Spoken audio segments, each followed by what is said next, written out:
But then I'll be self-defeating. I'll be, people were already calling me before, like, oh, maybe, after your class, come, let's bring here, bring there, so see, well, let's see. And Steve, I assume there's going to be some Farbrengen on your end somewhere in the East Bay, no? So I assume. And all the East Bay heavyweights are out of town delivering sermons in other parts of California this weekend. I hear you. So I mean, you just need two Yidden and L'chaim. No, my son and daughter-in-law are giving a special Gimel Tammuz talk down in L.A. by Avi Rabin. Oh, It's Rabbi Gordon's son-in-law, Rabbi Josh Gordon's son-in-law in West Hills, in the Valley, and then you got the Raleigh Resnick from the Tri-Valley. He's over by he's great. By Einbinder and Tarzana in the big hall in the big shul. Whoa. So there's not, I mean, whatever's going on here, it's like, Rabbi Langer and a roundabout, a couple of guys get together. Maybe they'll have, Rabbi Hecht will have something, of course, and they'll open up a bottle of vodka and they'll sit all night, who knows? Right. Fantastic. So let's see. So welcome everyone, especially those that just tuned in on Facebook. And we're having we do this every Wednesday night, getting together, speaking on what has to do in the week, both the Parsha and whatever special events are happening this week, the given week. And so this week, we just came from Rosh Chodesh Tammuz, the new moon of Tammuz, and we actually last week we began speaking about what Tammuz is, the meaning of it, this month, and time permitting, we'll continue on it tonight too. And particularly, tonight is the 29th yard site of the Lubavitcher Rebbe.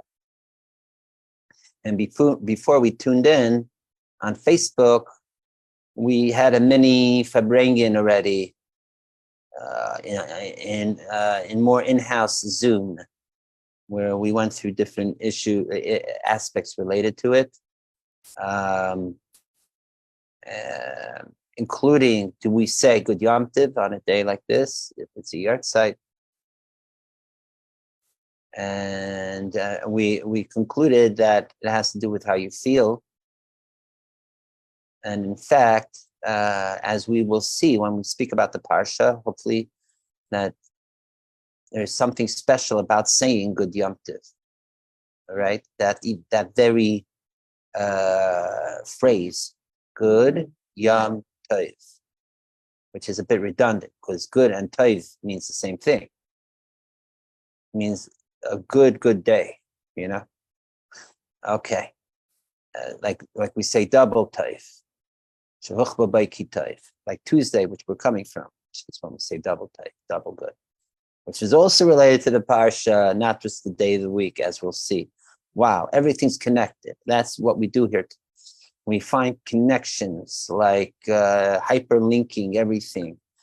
The day we're in, the Parsha, the other aspects, themes of what we're learning, like especially on our overall theme of the materials having to do with the unique innovations of Hasidism, especially with when it's confronting the allegations against by the Misnagdim.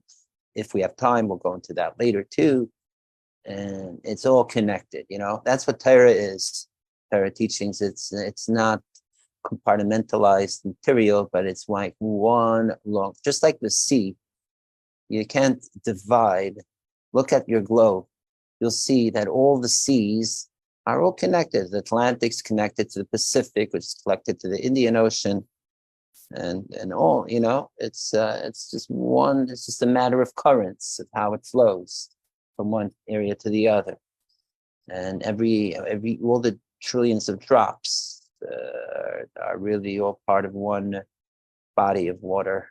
And that's what Torah is. It's the sea of Torah, or the Siyam Talmud, we say. So it says, it's long like the land and wide like the sea. So it has both qualities. And it also, the depths of Torah going all the way down. So a prayer for all those that are still stuck in the submersile, somewhere near the Titanic. Let's see what happens if they can be saved in time. There's some lesson there about a little bit about hubris of humans, like almost the inverse of the hubris of building a tower, the Tower of Babel, right? Of Babel to the sky. This is the other way down, deep. You can go all the way down to the depths, So fun, there's some deep teaching here, and as we'll see, that there's a relation of this also to the parsha of the dispute of Korach with Moshe. So being that we're having a little bit more intimate night tonight, both we're going to covering all the aforementioned topics, so to speak. I'm also open to just being more discursive, even more improv. For example, if people want to, we do want to discuss, if it's of people's interest, if they want to hear my personal memories, what it was like 29 years ago when the Lubavitch Rebbe passed away this night, 29 years ago. I was around then. I was at Beth Israel Hospital when we were notified that the Rebbe passed away, and was around, up to the funeral and other factoids. This isn't, some of it is little. It's a little bit like a lump in the throat, and in only the in only no pun intended, not in the sense of malady, but there's a little bit of sadness associated with it. But the fact is that,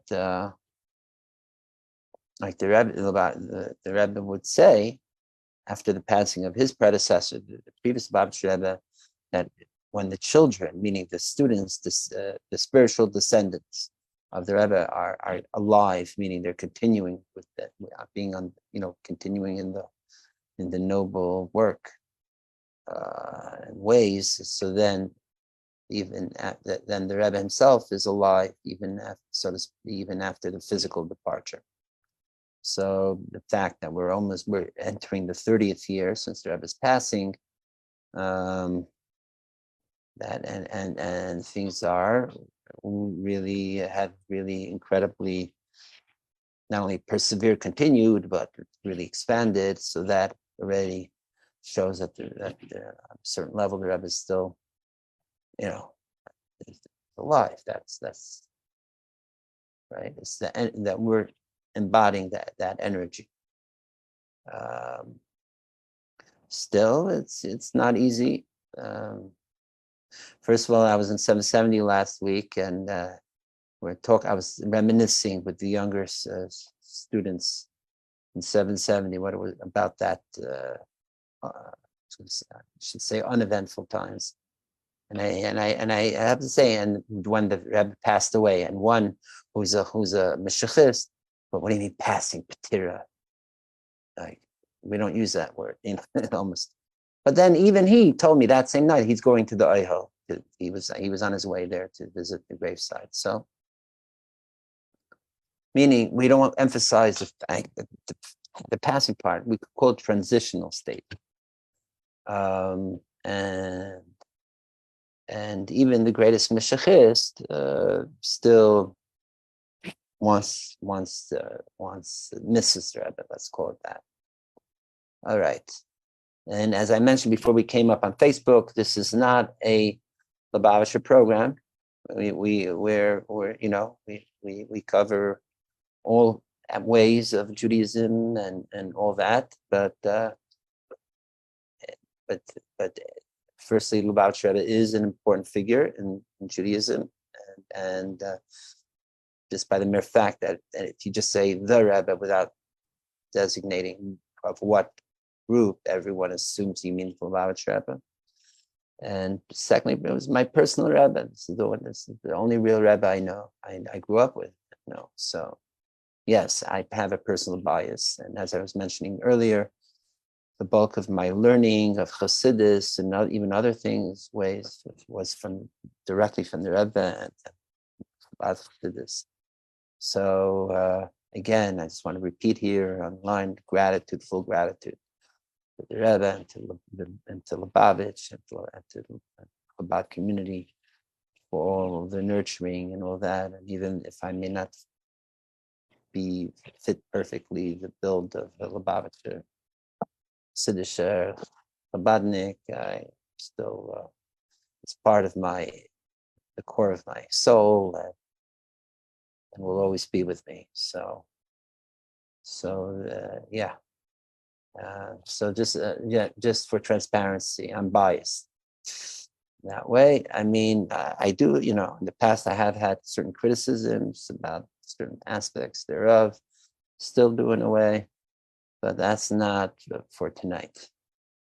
Tonight was just to commemorate the good and positive parts, and we'll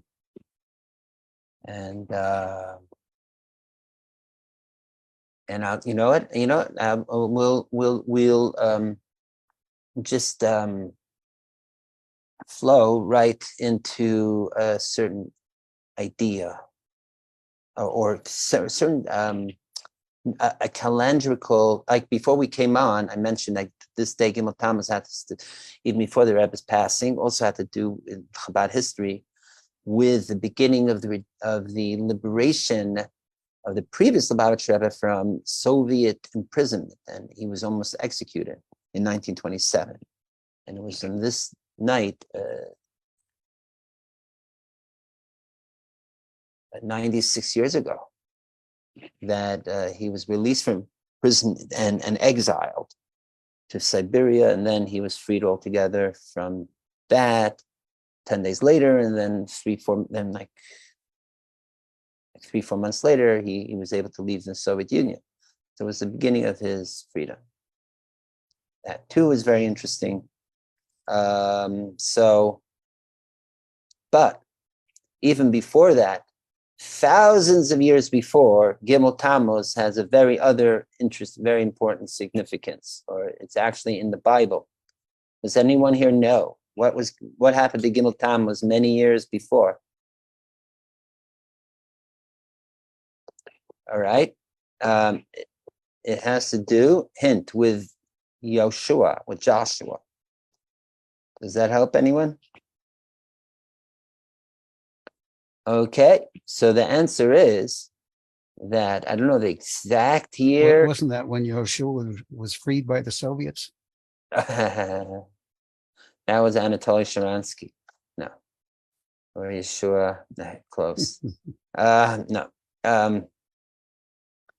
Last week the Haftarah was about Joshua and the spies to Jericho, right? And which led to like the first conquering, which was Jericho. Then what happens several chapters later? Maybe I'll show it to you in the actual Bible in the book of Joshua. I think I even opened it up somewhere. Let me find the one. So in short, it's the story of when Joshua, when they had the war in Givon, in the valley of Givon. Does this ring a bell with anyone? So what happened was that let's look at an actual Bible, okay? I think it's good to. Here we are. So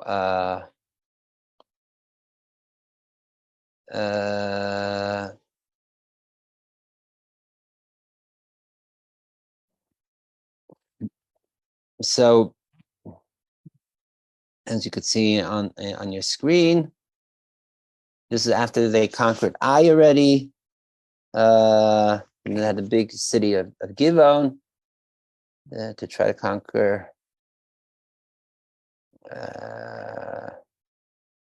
And then you had the 5 kings of Amori, of Amori in Jerusalem, and Hebron, and Yarmouth, and all that, and they had a battle.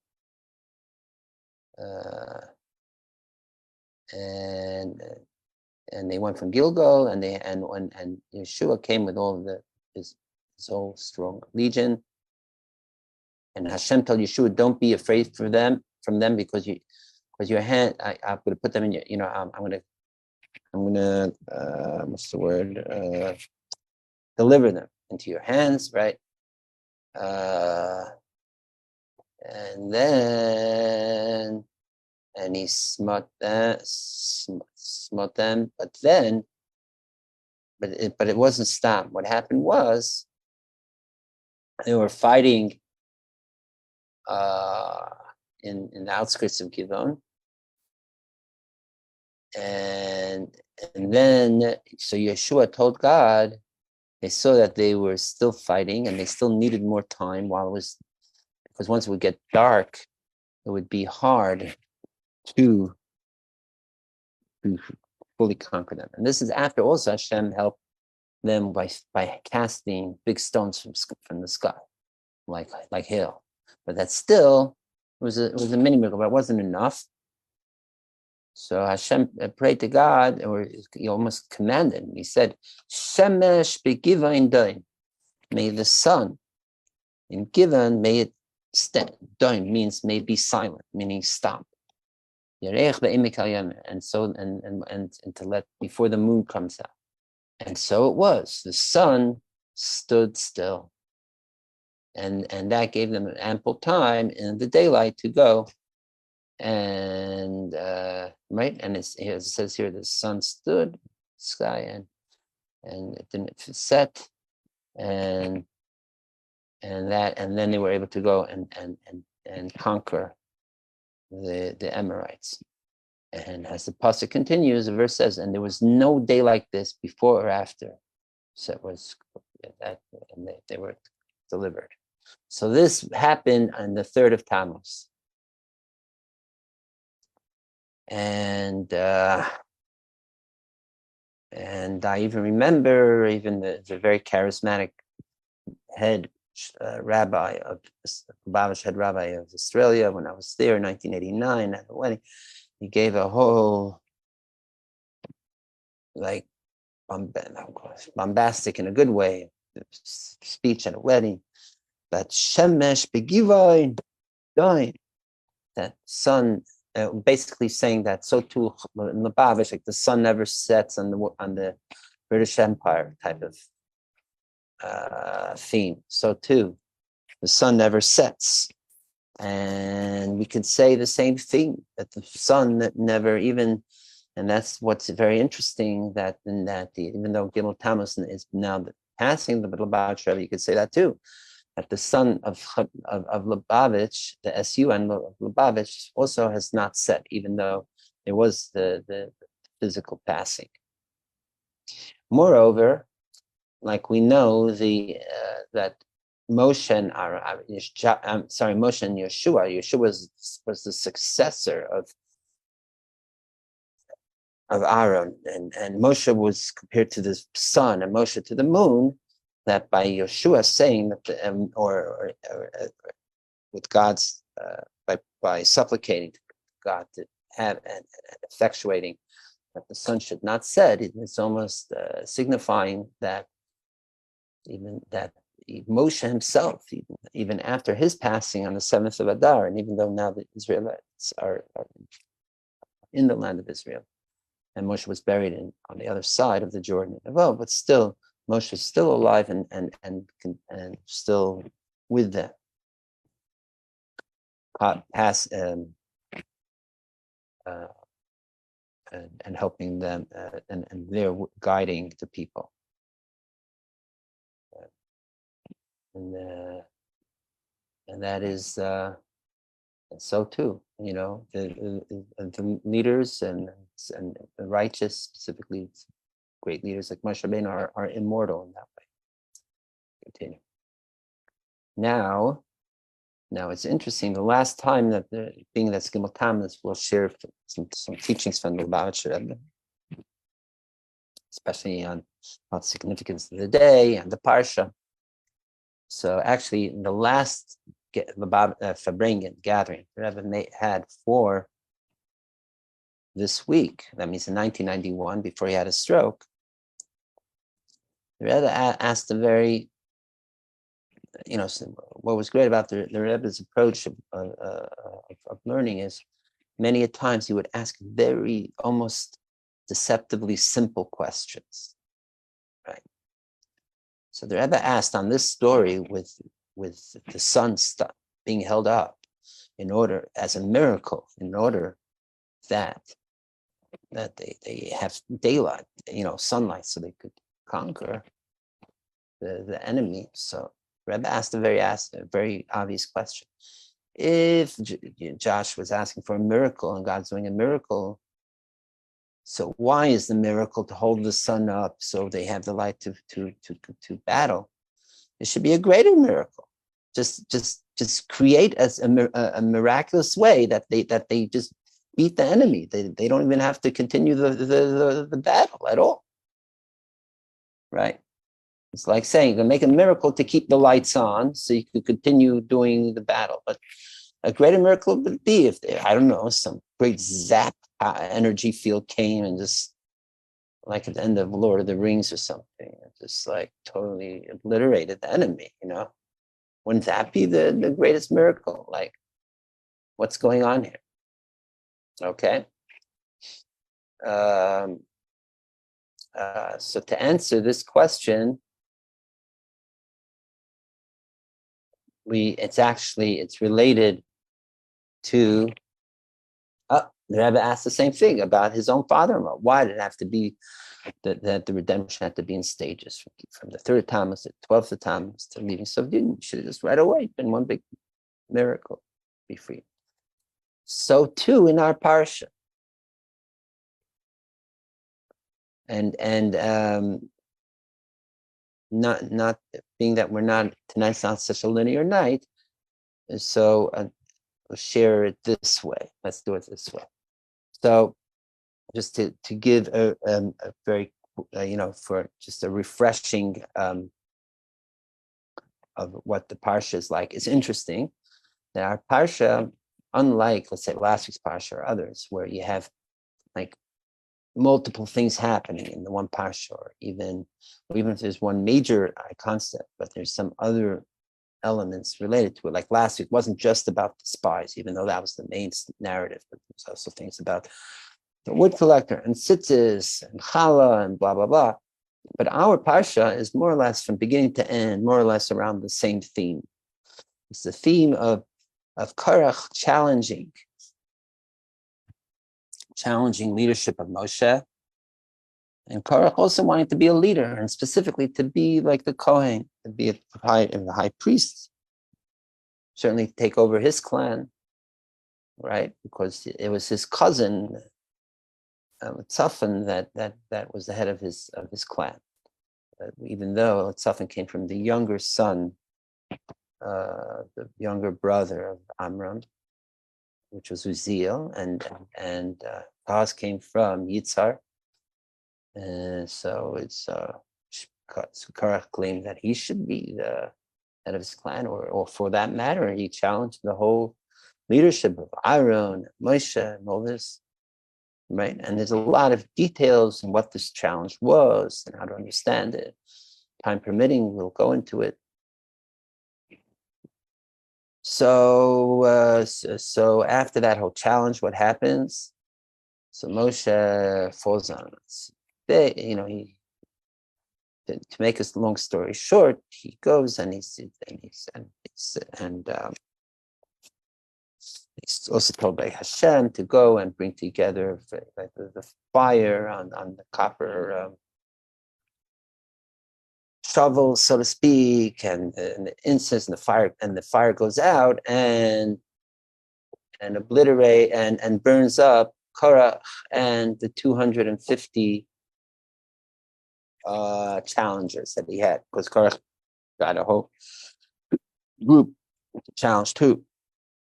Dasan and Aviram, who are from the tribe of Reuven, because Reuven were encamped next to the Kahas camp, where Korach was from, and so on.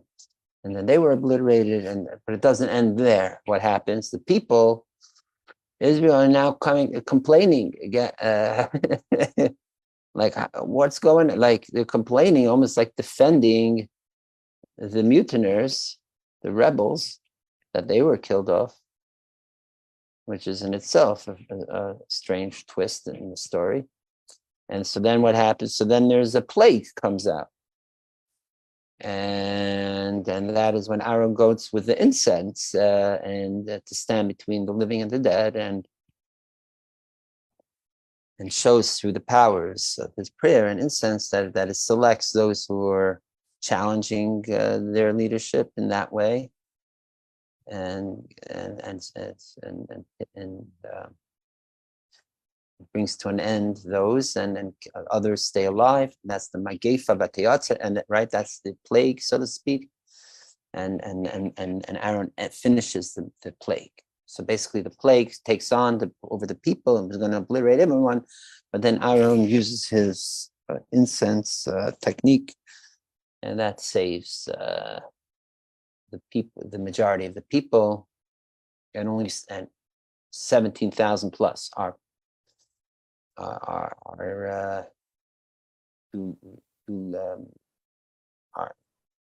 come to their ends. Hi, Dove. Hi. Guten, or so to speak, Guten Gimel Tammuz. All right. So then,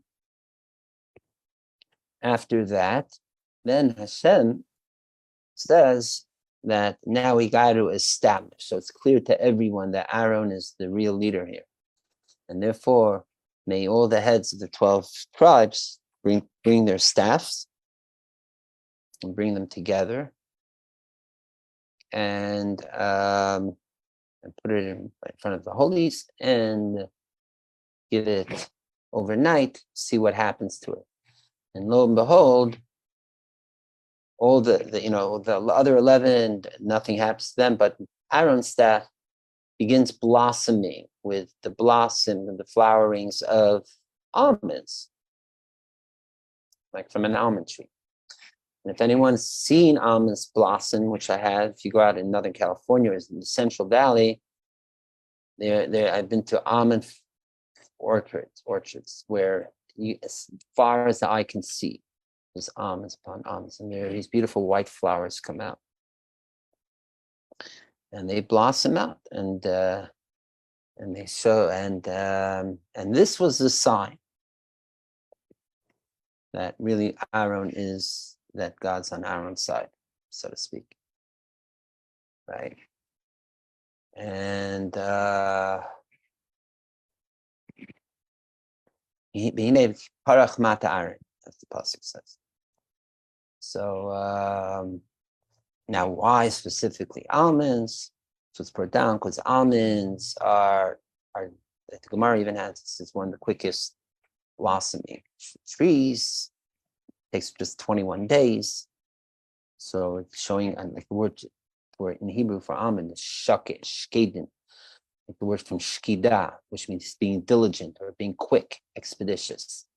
So it's also showing that Aaron is both the source of all blessings, like giving fruit and giving blossoming, but also in the quickest way, because that's the uniqueness of the blessings of the Kohen priests, both that they could channel the blessings, like Rachash and Mishmerach, as we know, and from the highest levels to the lowest levels, and also in the quickest ways, without any withholding from, because usually the divine flow has to go through all the levels, and each stage in each of the worlds, it takes it almost needs to pause from world to world, so to speak. But when the Kohen, especially the high priest like Aaron, is channeling, then it's the super express lane of blessing coming down. So that was the great significance of it being specifically almonds, blossoming, and like sprouting. Now note, it wasn't like almonds just popped up on Aaron's staff, but it was actually went from nothing to germination and blossoming and sprouting. The whole process of growth went on, but just in really quick and almost like in super fast motion. Okay, like those nature cameras where they have the camera on the flower blossoming over weeks, and then they do it in very high speed, and it looks like in 10 seconds you just see it sprout, right, or blossom, something like that, just overnight instead of 21 days, right? Fast motion camera almost, right? So that was a beautiful thing. So here too, at this Fabring in 1991, the Rebbe asked here too, why was the miracle done? It's already being a miracle. Hey, welcome, Yoshev Reish. I'm honored and humbled that we have such a prestigious individual in our midst. The Yoshev Reish of what, we don't know, but as long as you're the Yoshev Reish of whatever, or your own, whatever organization you're running, very, very, very sweet. Thank you for representing. I'm Yeshiv Lamata, Yeshiv Acher. Okay, so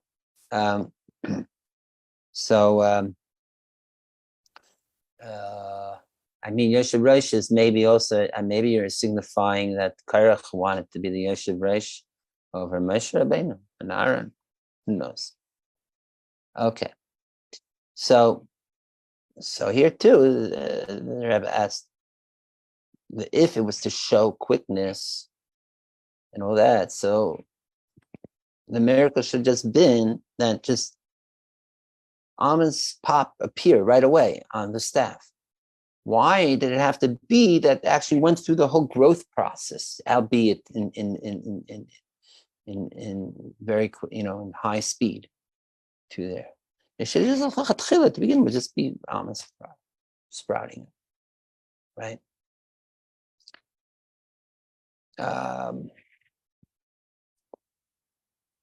So this okay, so I'll share with you the Rebbe's answer here, and we'll see how we could plug it into other parts of the parsha. So when we speak about miracles, there's two ways to deal with miracles. One is a miracle that is totally supernatural, meaning that is totally disconnected from anything of nature, right? Meaning that even when the miracle happens, and miracles are happening in our physical world, but it has not integrated fully and permeated rather into the very laws of nature itself. That's one way of it, and we'll give examples soon. That's one way of miracle. The other way of miracle is that it's a miracle, yet this miracle does affect through and through into even in nature itself. There's in other places in Chassidus we speak about something that's totally supernatural. Then there's nes that is melubash b'teva. There's nes that's above nature, and then there's nes that's embodied into nature. That's one way to look at it. But another way is it a miracle that just is, even when it's in nature, it doesn't fully affect nature? Or is it a miracle that totally is part of the nature itself? For example, You could go back to the story of Egypt. There was the miracle of the first of the plagues of the water turning into blood. So there, the miracle was that water was water. Then there was a superimposed miracle upon the water, like an added element to the water, which made it into blood, right? So now, when the plague ended, what happened? Was there another miracle to turn it back from blood to water? No. All what happened was that the miracle layer that was added to the water that made it blood was removed. And once that was removed, then the water automatically turned, and the blood automatically turned back to water. Okay. Then there was another miracle. There was the miracle, if you remember, that Moshe put his hands into his robe, took it out, and it was like white, like leprosy, right? Saras. But as the verse said, reverse it, to come back to normal, it says he had to put his hand back in. Meaning there was a second miracle that happened to reverse that back. Okay? So why?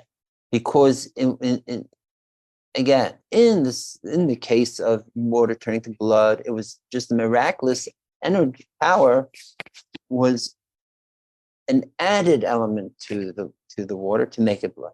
Whereas with the hand turning white of leprosy, the miracle permeated within the flesh and skin of Moses' arm and till the hand itself was, and the nature of the hand itself was leprosy. And therefore there needed to be a second miracle to make it back into a healthy hand. Just like if someone's hand would have been just by nature had leprosy, and then it would be a miracle to make it to heal it, so too Moshe's hand. Okay, so these are the two ways to look at the way that a miracle itself manifests in nature. Okay, in fact, we know, let's say, like the splitting of the Red Sea too. It says that when that's the whole discussion was when the water when after it was split, when it returned down to water and drowned the Egyptians, was it returning to its original state of liquefied water? Or rather, right? Yes, that's true. But actually, there was also, even when it was split, it was also going back to an original embedded element, what it was created with from day one, that it will split in 2,448 years later, right? So we see that these are the two, even that the affectation of miracle on nature could be seen as either imposed, that means not fully part and parcel of nature, or that the miracle becomes the very same element of nature itself. Okay. So now, which is a greater miracle? Let me ask. On the one hand, you could say that the miracle that's imposed upon nature is greater because it's not, let's say, it hasn't squeezed itself into the limitations of nature to be. So there's still more of a supernatural aura to it, right? That therefore, there's more of a wow about it. That's miraculous. Even when it's in nature, there's a sensation that is beyond nature. True, there is something beautiful. However, in a way, when the nature becomes part, when the miracle becomes part and part of nature, there's two added elements. First of all, it is showing that the divine is that even the most supernatural, transcendent elements of the divine can unite together with the most finite and limited. And therefore, that where does something come? Like how can this be? It seems contradictory. You have the infinite and the finite. When I said infinite is imposed on the finite, but really essentially they're two separate entities. They're just a very close, intimate pairing. So okay, I say, all right. So I say, yeah, true that they're together, they're joined together, but still, this is supernatural, that's natural. But if I say that the supernatural is now in the natural and part and parcel of it, how is that possible? It's self-contradictory. Finite and infinite is say one. That where can that happen? That's only from the very essence of the divine, which is beyond all finite and infinite, as we've spoken about in the past. That really the essence of the divine, of Hashem, is not biased to be more divine, if it's infinite than finite, that they're both almost more or less co-equal expressions of the essence of the divine. And therefore, all the more so that the essence of Hashem is most expressed when the infinite and finite are one, are literally one and the same together. Okay, that's point number one. That's more almost like an ontological level that they're bringing out, that's more of a fusion, more than just that it's expression, that it is all one. Secondly, for us, it gives us a greater, deeper connection. Being that we are physical beings in this natural, we run by the laws of nature. So therefore, when we say that the miraculous becomes one and the same as nature, then we're saying that the miraculous has loud siren. Sorry then. All right. City life, All right. So when I say that the miracle is in nature, it means that we are now directly connected, are also embody fully the most supernatural states in our natural state, and that gives us a direct connection linkage to the most sublime states of divinity.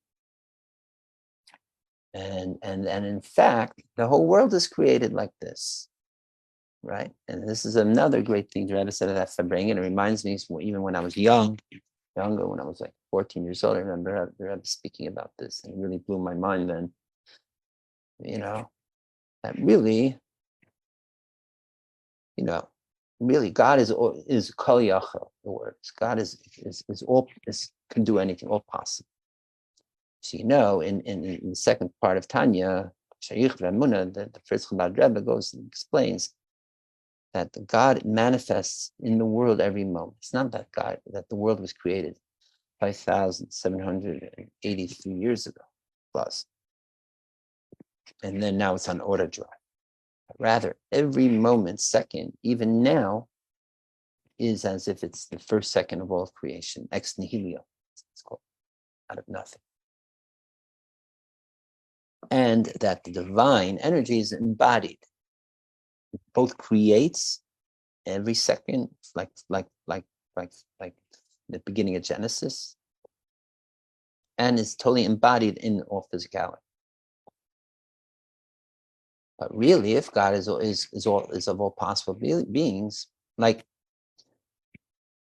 why is God limited to follow these laws of logic that the only way something can exist is by having its cause embodied? God being could work beyond these laws of what we perceive as logical or almost necessary method of cause and effect and creation. maybe, if God really wanted to, he could have created the world, then, in day one creation. And and just let it go as it is. And there are even for certain theological, philosophical streams that would say things like this, like deism and such. What is this necessity that there should be the creation and embodiment of the divine every second, every moment, right? And again, that and the fact that we have all of these great rational, philosophical, logical arguments why it has to be so, that itself, these laws of logic are themselves created by God. So the same God could have made other laws of reasoning that it didn't have to be like this. Right? There's a bit of a meta argument here, but that's the point. So what is the answer? The answer is true. God could have. Welcome, Dan.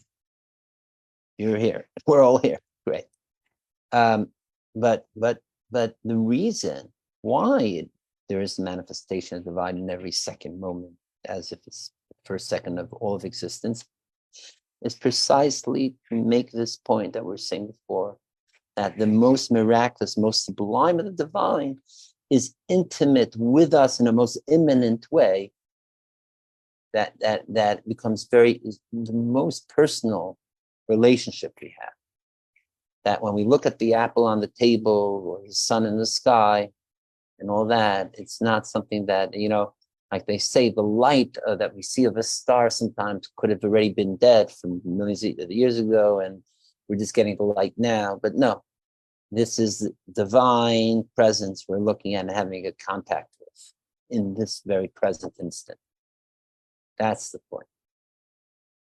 That we have deep relationship, because everything that God created is not only, it's both for God's own honor, meaning revealed for us, in order that we serve, to have that reciprocal response in the deepest, most intimate way. And in a way that when we do our holy work, we reveal that there is the divine in everything that we do, and all of even physical phenomena. That's the point. That within our nature and the laws thereof, within there is the most highest miraculous, the divine states. Okay? So now, going back to the story of Joshua holding the sun still. And we asked, why not just make the miracle, just beating up the whole army right the battle, winning the battle right away? But no. The whole point was that to bring the miraculous into nature. So, in order to do that, God did activate a miracle, holding the sun, keeping the lights on, so to speak, that the sun keep on shining. But at the same time, the people had to still fight. And true, they even had assistance with stones flying from that sky and on and on. But ultimately, they had to show that miracle is the highest miracle is when it is utilized. It serves to bring out and expresses itself through the most natural states of affairs. Okay, through actual, through the battle itself. So too with Aaron's staff. Doesn't suffice just to show the miracle of almond sprout, but we have to show that even this miracle of the almond sprouting and blossoming, it went through the natural course of germination and sprouting, like a regular almond branch. Only what? With the miraculous element of being in high speed. Okay. So too, the previous Rebbe's procession, the process and the gradation of his liberation wasn't just right away miracle overnight, but went through the bureaucracy even of the Soviet Union in all its stages, let's call it, to bring out the miracle, to show that even in the physical, that the miracle is the highest state of miracle is expressed when it's within, when it operates through the steps of and the process of nature. Okay, so this is it's a great lesson also for us, that not to, for not to just expect things, the great miracles overnight. Yes, for miracles are overnight, but at the same time, we wanted the best of miracles are when it comes through in the most and manifested within our natural realms. And therefore, that's the highest state. Now with this, let's see how we could plug this in also to other parts of the parsha. We have, we spoke before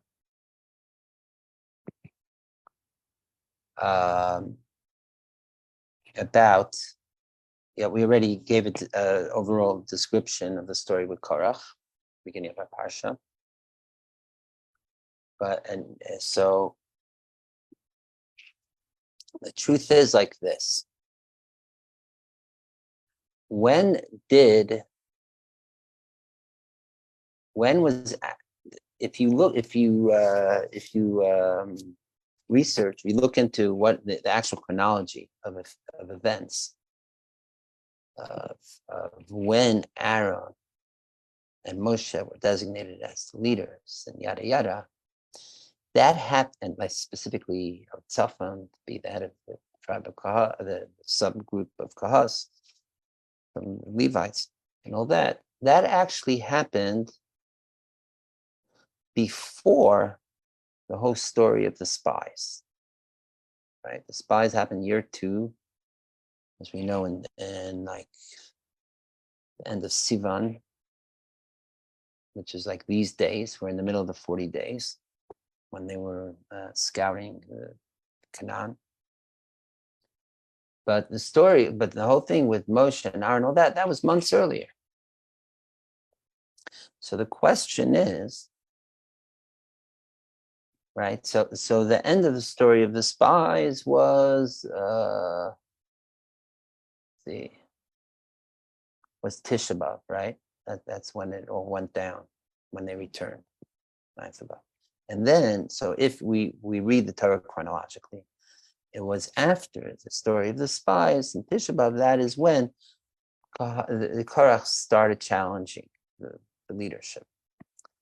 But if Korach already knew that Moshe and Aaron are running things earlier, why did he wait till after the story of the spies to bring up his challenge? Okay, very, very again, a very basic question that not many people bring up, but the Rebbe did, and the Rebbe actually answered this in a beautiful way.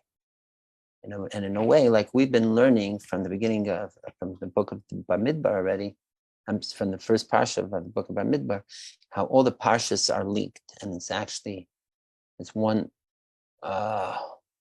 narrative going throughout, right? Just like we read last week's parsha of the story of the spies is a continuation from the story with Miriam's. Speaking about her brother Moshe, on, and that Baloscha is a continuation from Nassau and all that. So too, the story of Korach and his complaint is that what was Korach saying? Korach saying is, why do we have who, like almost like if you ever watched "Oh Brother, Where Art Thou" by the Coen brothers. They'll say, who elected you leader of this outfit? He's telling Rashi, right?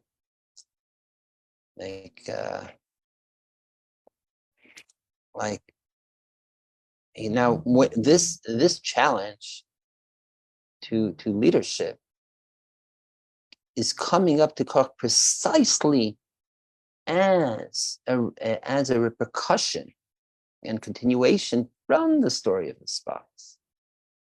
Right? Why? What was the story of the spies? The story of the spies was, when we spoke about this at length last week, and the spies said, "Let us stay. Why do we have to go into the Holy Land where we're going to have to work the land, right, in Canaan and Israel, and be involved with physicality, plowing, and growing, and animals, blah, blah, blah. Let us stay in the spiritual desert where everything's provided for us, manna, clothes, and sky, and just stay in a state of pure spiritual bliss. Why be involved in the physical world, right?" And what did we answer last week? That's true. This is a very lofty way to be, but it's only for select few, for the ultra righteous tzaddikim. But the supermajority of us, our way of the Beinoni, the average individuals, is to be involved in the physical. In fact, that is the whole aim of us being on the physical planet Earth, is to work and reveal through the physical that everything is divine, or even the spiritual through the physical. That is the lesson, right, of last week's parsha. So now, in response to that, now Korach comes with his complaint. So the spies just taught us that it's not about how great spiritual and kavanah we had, or how much we could learn Torah, depths, and all that, but it's about physical action, physical in the physical world. If so, as a physicality, we're all equal, right? When is there differences between people based on their intelligence, how much they learn, how much they feel, and on and on. But when it comes to physical acts, mitzvah, everyone's equal. Like the same way you give charity, the same way you put on tefillin, the same way you light Shabbos candles, the same way you shake a little bit esrog. We're all the same. So if the whole point is to be in the physical world and be in a way that we're all the same, if so, why do we have hierarchy? Why do we have Moshes? Why do we have that Moshe is the highest, and where Aaron is the high priest, and so on and so forth? We should all be totally equal, right? What does this remind you of a bit? Reminds you of the whole debate of what, like, communism versus other more right, hierarchical structures. This is what the radical socialist, or more specifically communism, was into. Equality, we're all equal, and but guess what? Even there was recognition. They needed someone to run this equality. So that's why, also, because you could ask, if Korach was saying that everything is equal, we're all co-equal when it comes to doing physical mitzvah and all that. So why is Korach challenging and wants to be the head himself? Isn't he self-contradicting himself? So that's actually part of his argument, because he was saying like this, like almost like early, like Lenin would have said, like, it's true, we're all co-equal, but you need someone to run this co-equality. But what does that mean? That is, you have relational hierarchy, but that makes sense, because you need someone that's what was the Roman model of the Senate? First amongst equals, right? So that makes somewhat sense. So, right, because for practical reasons, if you can't run things only by 100% consensus, there'll be no focus and no anything. So you need someone at least to take some nominal charge, or at least to recognize that that's, even if he's a bit higher than everyone else, or there's some relational aspect. But Moshe was more than that. Moshe wasn't just like a teacher to a student, where we're saying that there's a vertical supremacy to the teacher in this area of transmission of knowledge, let's say, teaching. Moshe, in fact, was seen as a king. There's more than one, it's brought down in different places. We say, Vahi b'shur melech, that Moshe was viewed as actually, the definition of king in Jewish sources is not just happens to be the CEO, like a CEO of a company, or just happens to be the custodian of running things, but it's existential. As we say in Hebrew, it's be'etzen higher. It's on a whole other incomparable level of a category. It's totally like almost like the difference between finite and infinite, right? A subject to a king. That's an old school relationship of the people are subjects to the king. It was like there was a vast gap between the two, and therefore also it's brought down in the Gemara Talmud that even if a person shows disrespect to the king, like by waving or doing something, let's call it swapping a fly in the king's presence, even that's not showing any actual direct contesting the king's authority, but still it's viewed as disrespectful, and the king technically could take the most severe of punishments, right? Because it's because a king is on a whole other level. It's like existentially higher in absolute ways, not just relational or subjective ways. So that was Korach's point, Taina argument. That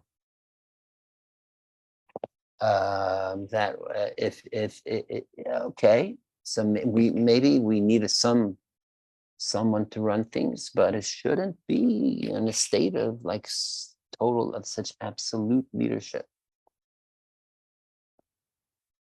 like almost saying, get off, like come down from your high horse, so to speak, and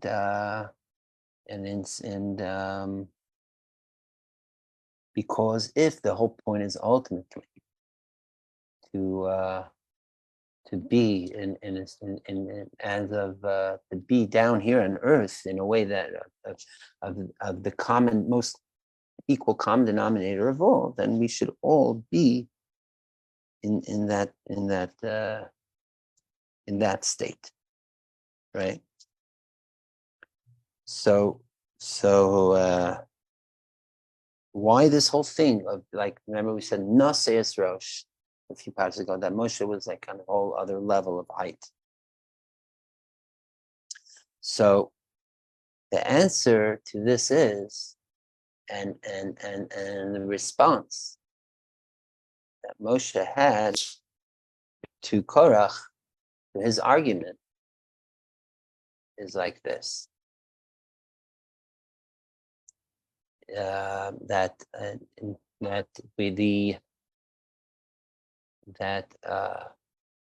Let's look at, actually, let me just show in the Chumash. I think would be nice, informative. By the way, normally we would sing a niggun or something. But I'm having a little bit of a headache, honestly. Maybe we'll do a bit later. If anyone wants, we could do a little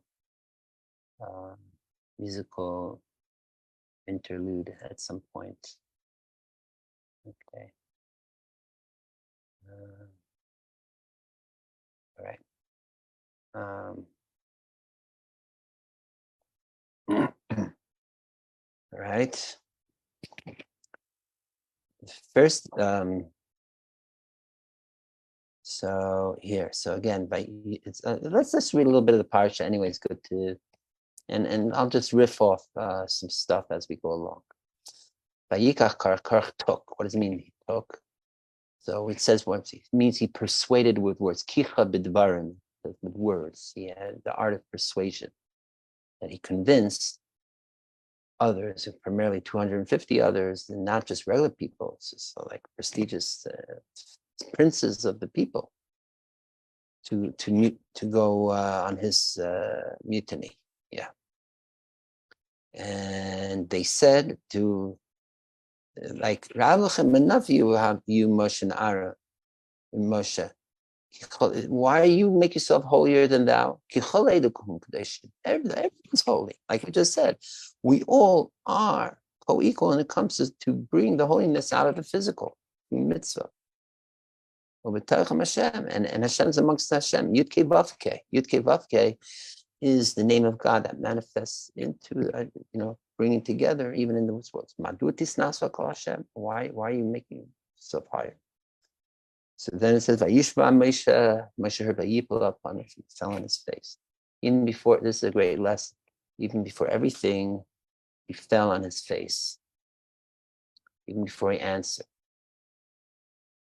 What does that mean? That means... It's an echo from last week's Parsha.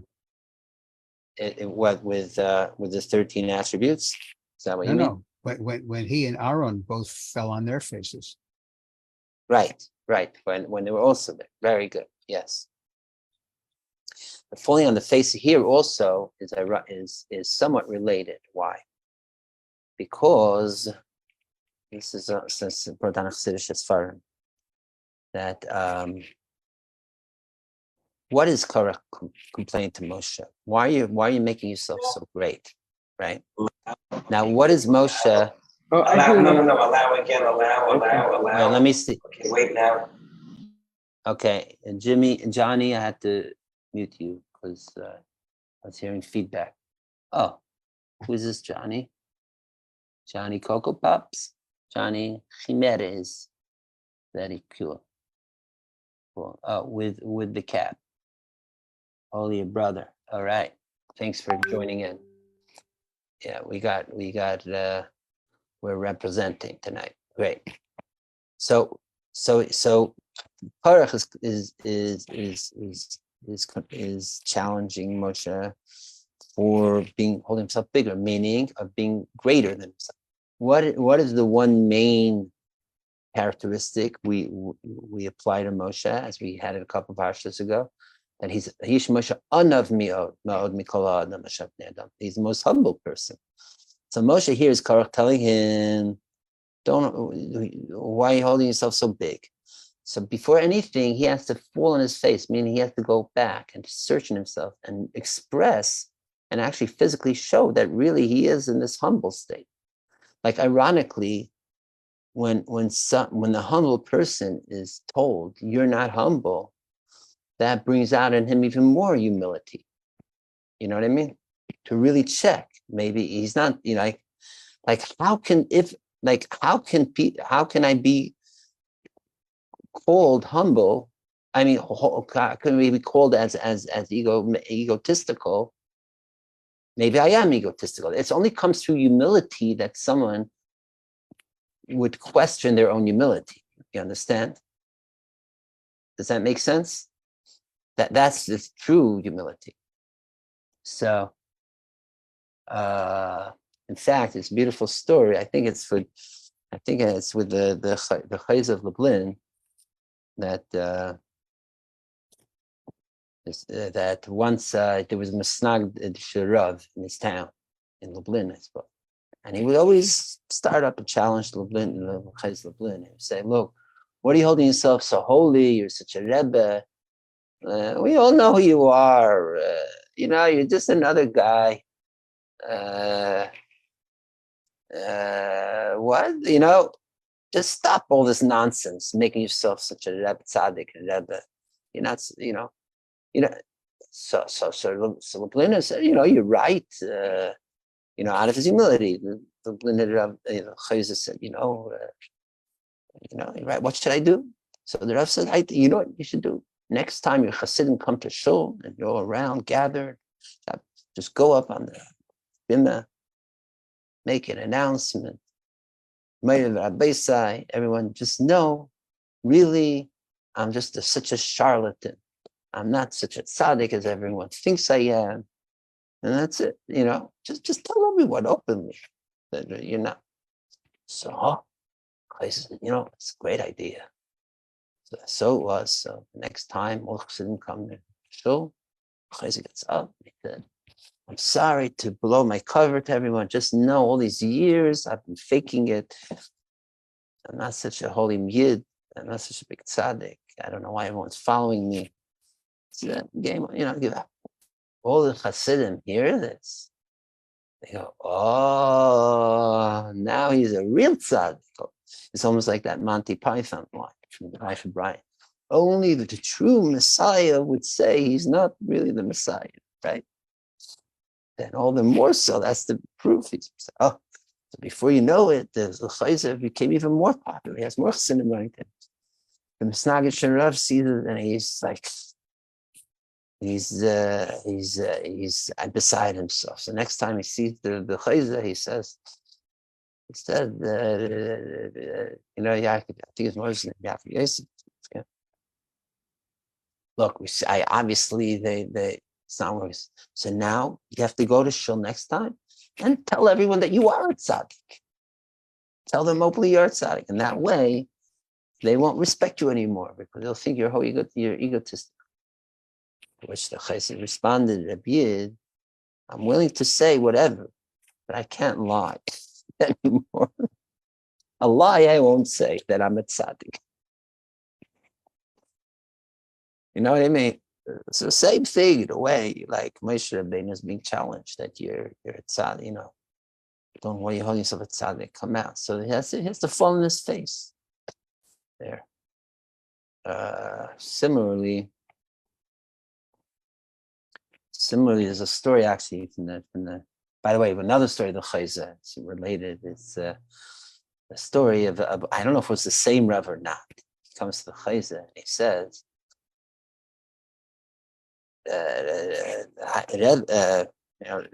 Chayzer, why is it that I'm a big Talmid Chacham, I want to learn so much, everything, but no one comes to me. But you're not known for your great learning, but still everyone comes to running to you. What do you have that I don't have, right?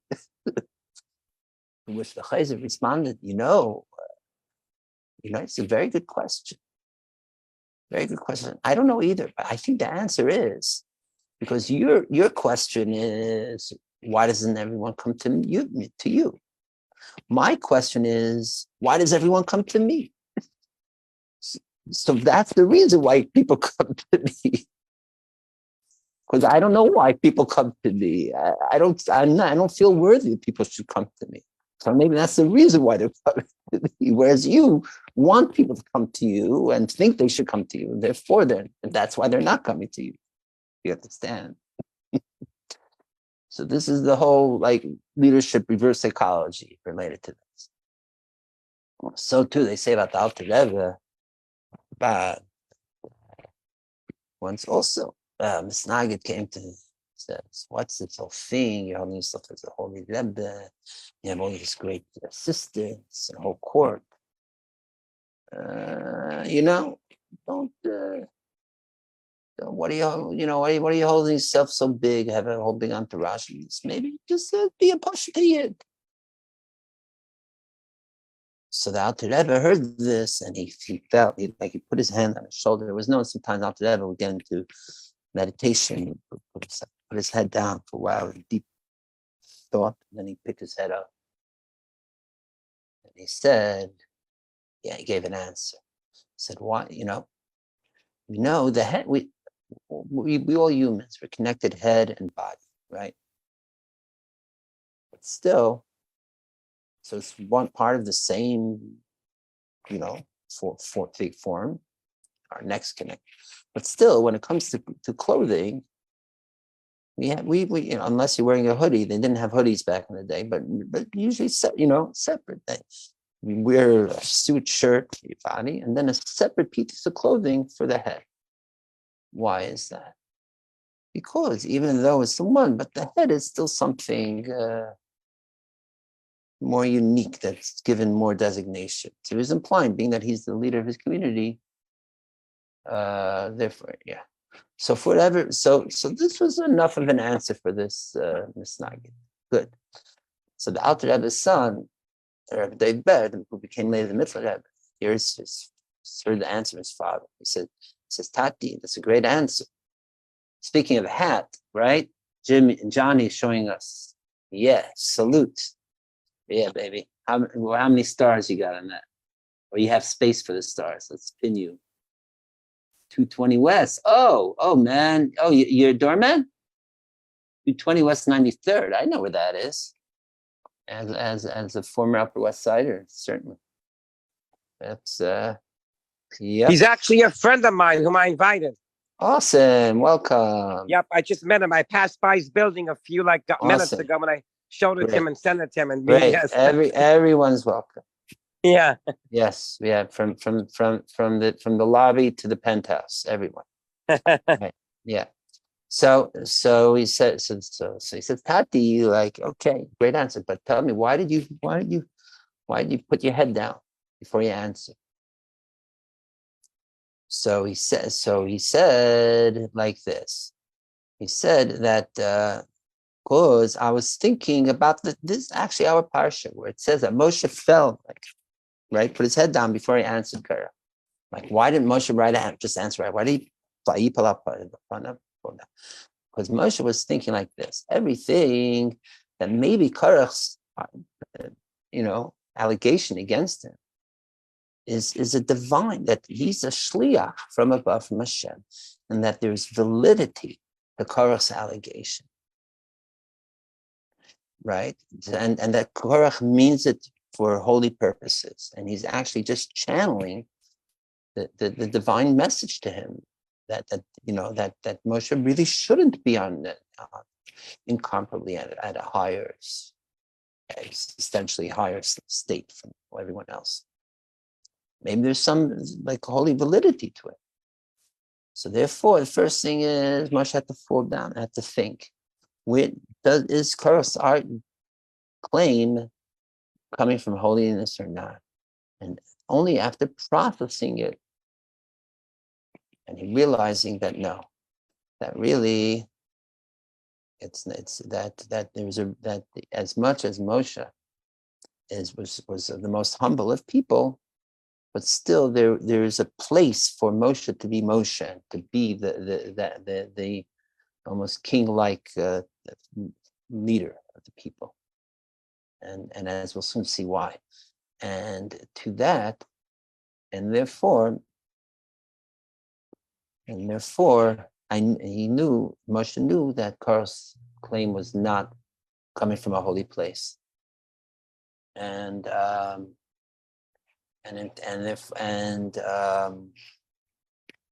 only then he could answer, as we will soon see what Moshe answers. So to the Alter Rebbe said he had to go through that similar process before he answered the Misnagdim. Okay, so there we got the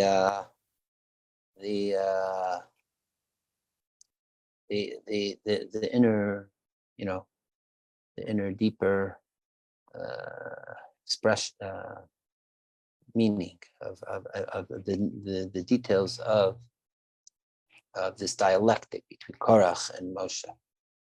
Moreover, since we're on the subject, before we get to Moshe's response to Korach is actually also coming from, his challenge is because he's coming from a place of argumentation, okay, from division, okay, from as the Targum, the Aramaic, the translation of the word Vayikach, Korach took the Ispalik and he split.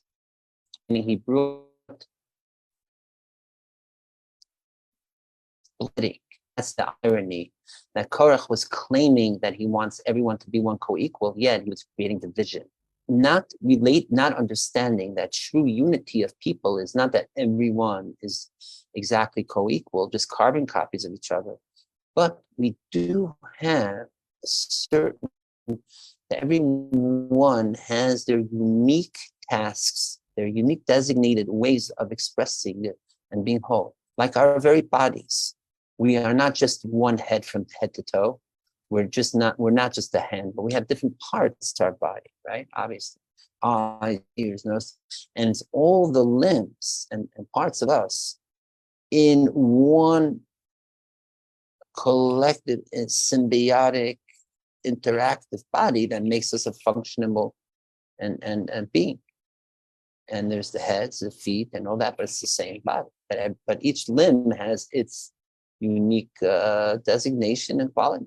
So too, as we know, the people are known as Kayma Shlema, whole entity, and there's the people, those are like the heads, those like the hearts, those like the hands, those like the feet. If you ever watched the silent movie, famous movie called Metropolis in the 1920s, and the theme is that there's the people of the head, people of the hands, people of the heart, and so on and so forth. So, and we need everyone. Like it says at the end of Chumash, when the heads of the tribes to the water carriers and the wood choppers, they're all necessary. And that works in all civil societies. We cannot all be just car mechanics, Everyone has to do what they are, and because we all have our unique, both born innate talents and ways that we develop to contribute to the greater whole, right? So too. So that's ironically, it's through the individuation of society that we create the whole holism of society and the healthy functionality of society. In other words, be proud of whatever job we possess, and just in bottom line, number one, find what best works, fits us both for our individual talents and our and love, interest in pursuit of our career and activity of life, and in a way that's not just in a selfish way, but a way that also is open channels to contribute to the greater whole, right, society.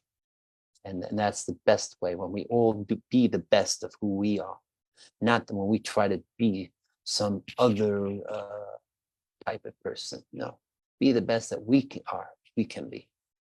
All right. So that's why we have the different tribes. We have the Kohens, the Levites, the different tribes, Reuben, Shimon, and Barbara, etc., etc. Different tasks, and that is what the Korach was unaware of. That ironically, by him claiming that everyone's equal, he was actually bringing division, because that's almost impossible. Everyone do the same exact job, and then in fact that would lead to arguments, both right, both within. Everyone's going to want to try to be and do the same thing, and no one will be doing other things, right? That's why, in fact, it says in the Mishnah that an argument that is not for argument for the sake of heaven is like Hillel, Shammai and Hillel in studying Torah, when they were debating in Torah, right? What is the argument not for the sake of heaven? That is like Korach, the Choladasa, Korach and his whole tribe. Question is, if it's the argument of Korach was not with the whole tribe, Korach was with Moshe. The Mishnah should have said the argument of Korach and Moshe. No, Korach and his whole tribe. It's teaching us two things.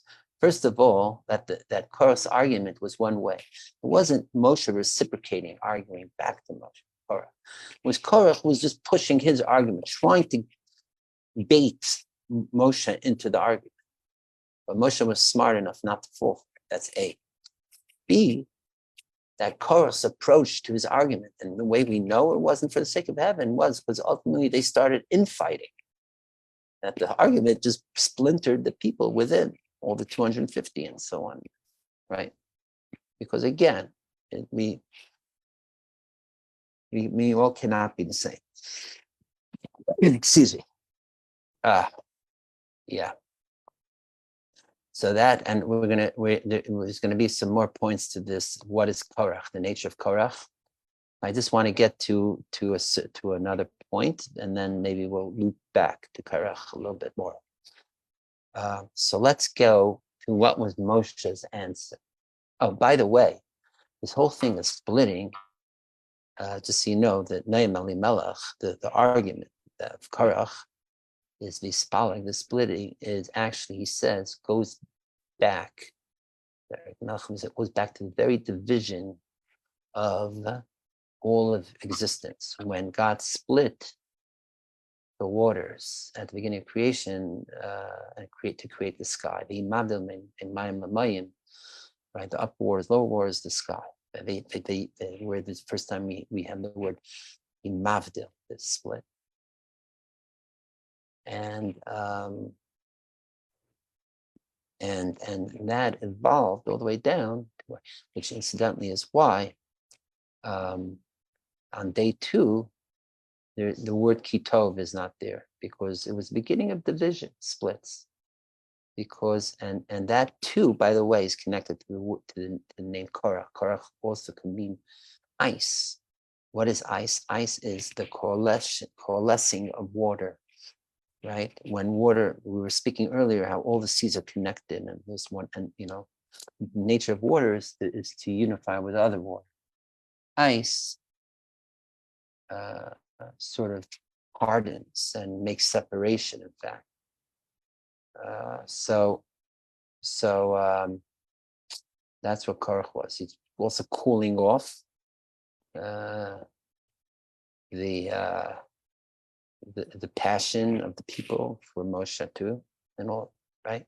Which is ironic. Therefore, his punishment was being the fire coming out, burning up. Also, the word Korach it's related to the word of bald. Bald is also a way of separating one's. You have a bald spot on top of your head, right? Separating the mass of hair. Okay. So we see that Korach is this whole point of creating in the name of unity, he's actually creating division, right?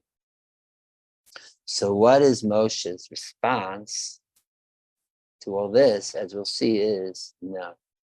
He says the very opposite. Moshe says no. That in the name of division, we create unity, the very opposite purpose. Let's see. Back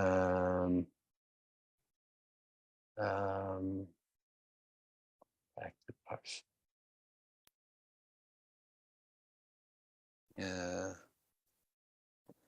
So after he falls on his face, Moshe says, let's read it a bit more. Moshe tells Korach and his people, say, in the morning, like this was like daytime, and he says, let's sleep on it overnight, so to speak, and in the morning, tomorrow morning, we will know who is right, if you, Korach, are right, or I am right. How? Based on bringing a certain offering with the metal, with the incense offering, and see whose offering God accepts, and then we'll know. That will be the litmus test on who does God have on their side, and that's what they do. And let Korach take the incense, and we'll see tomorrow. Right, that's what actually God, right, also supports. And then it says, continue, that Moshe told Korach, listen, guys, Hana'at bikem, is it, like he says in English, is but a small thing unto you. This small that you're already Levites. You're already designated as separated from the people, and to serve, and you've already been given the high honor of serving and in the tabernacle, in the Mishkan. So isn't that enough, right? And that you should bring that, and now you want even more. You want to be the top cats, right? So why are you challenging me and Aaron, right? And so here again, you see that Moshe is actually twofold. First of all, he's pointing out already that there is designations, different types of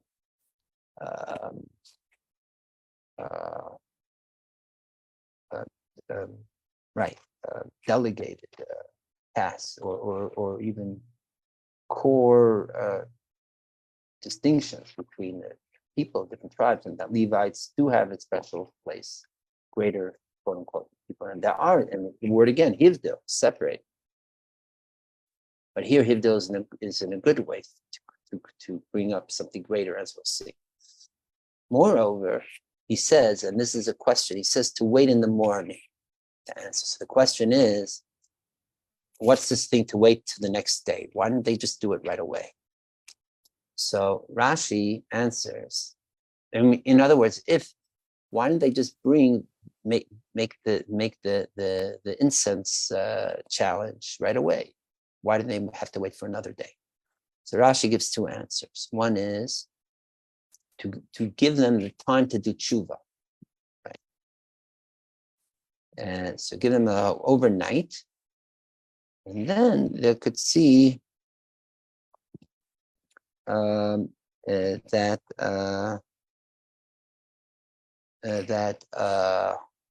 if they will come back to their senses, and that's another answer. Rashi is because Moshe was trying to point out, just like there is, that there is a clear, and everyone agrees that there's the separation between day and night, like we say, by erev vayi boker, right? That night is night and day is day. Never the twain shall be the same. So too, there's the differences between Moshe and Aaron and the people is just much of an existential division, so to speak. And for that matter, even between all the Levites and the people, right? To which the Rebbe asks, well, even so, why wait the whole night into the next morning? Why not just go from day to night? It's daytime, right? So, twofold. If it's to do tshuva can be done in one split second. You don't have to wait another 12 hours to do tshuva. So it should be given a short time, and then hopefully that they do it right away. What's the stretching it out of? A. B, if it's to make the distinction that there's a division, just like there's a difference between day and night, so too there's a difference between the leaders and the people. So to just go from day to night. Why do you have to go all the way to the next morning? Which the Rebbe explains a very deep lesson. And this is in a way also connected to what we were learning last week about when we were learning in the Talmud Yaakov Yosef about Chassidus. And that is, night means darkness, obviously, it's dark, right? Day is when things are bright. So there's two ways that we could serve the Creator. One is that we'll just do what we got to do just because it has to be done, regardless of what state we're in, right? Like we were saying before, Korach's claim is, it's just about action. It's just about physical deeds, doing. It's not about how we feel or how we think or anything, kavana or feeling. Just the whole point is we're co-equal just in doing. If it's co-equal as doing, then you could do it in any state, even in the dark, right? And who cares if things are quote unquote illuminated, shining, bright, in a revealed state, right?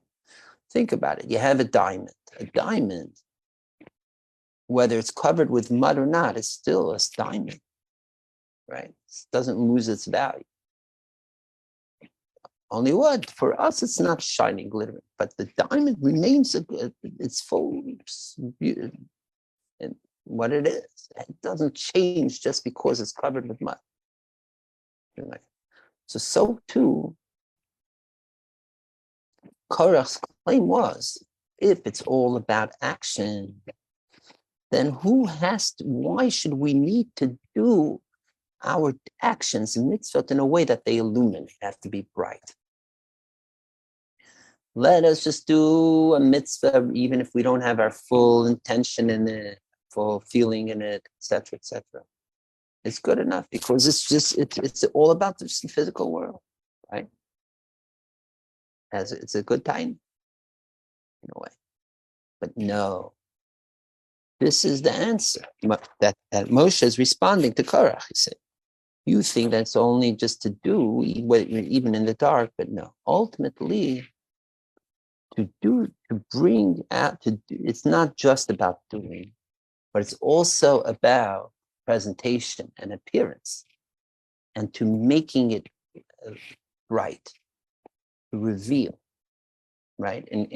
So in parlance of Chassidus, it means not just to draw the essence of God into the physical world, but then to make the physical world, to reveal the essence in the physical too. Then it should shine too. Okay? So therefore, it's like it's brought down in Chassidus. It was saying that the telos, the ultimate, the idea of chachma, wisdom is tshuva and ma'asim tovim. Meaning, we're studying, not just study, but it's in order to bring us to tshuva and ma'asim tovim, good deeds. The question is, why is it called ma'asim tovim? It should be called tshuva and mitzvah. So the answer is, it's not just enough to do mitzvah, but the mitzvah has to be in a way of a ma'asim tovim. What's tov? Tov is good. What does good mean? And it's obvious, open, revealed. It's like we say, again, going back to the days of creation, or that vayara Elokim or ki tov, the God, so the light is good. Right?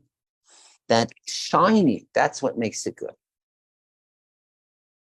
And like we said, that on day 2, being that it's speaking about the vision of the splitting, and in fact, it's a continuation from the choshech hapnei tahom, the darkness. So it's not good yet. There's no good. It's only day 3,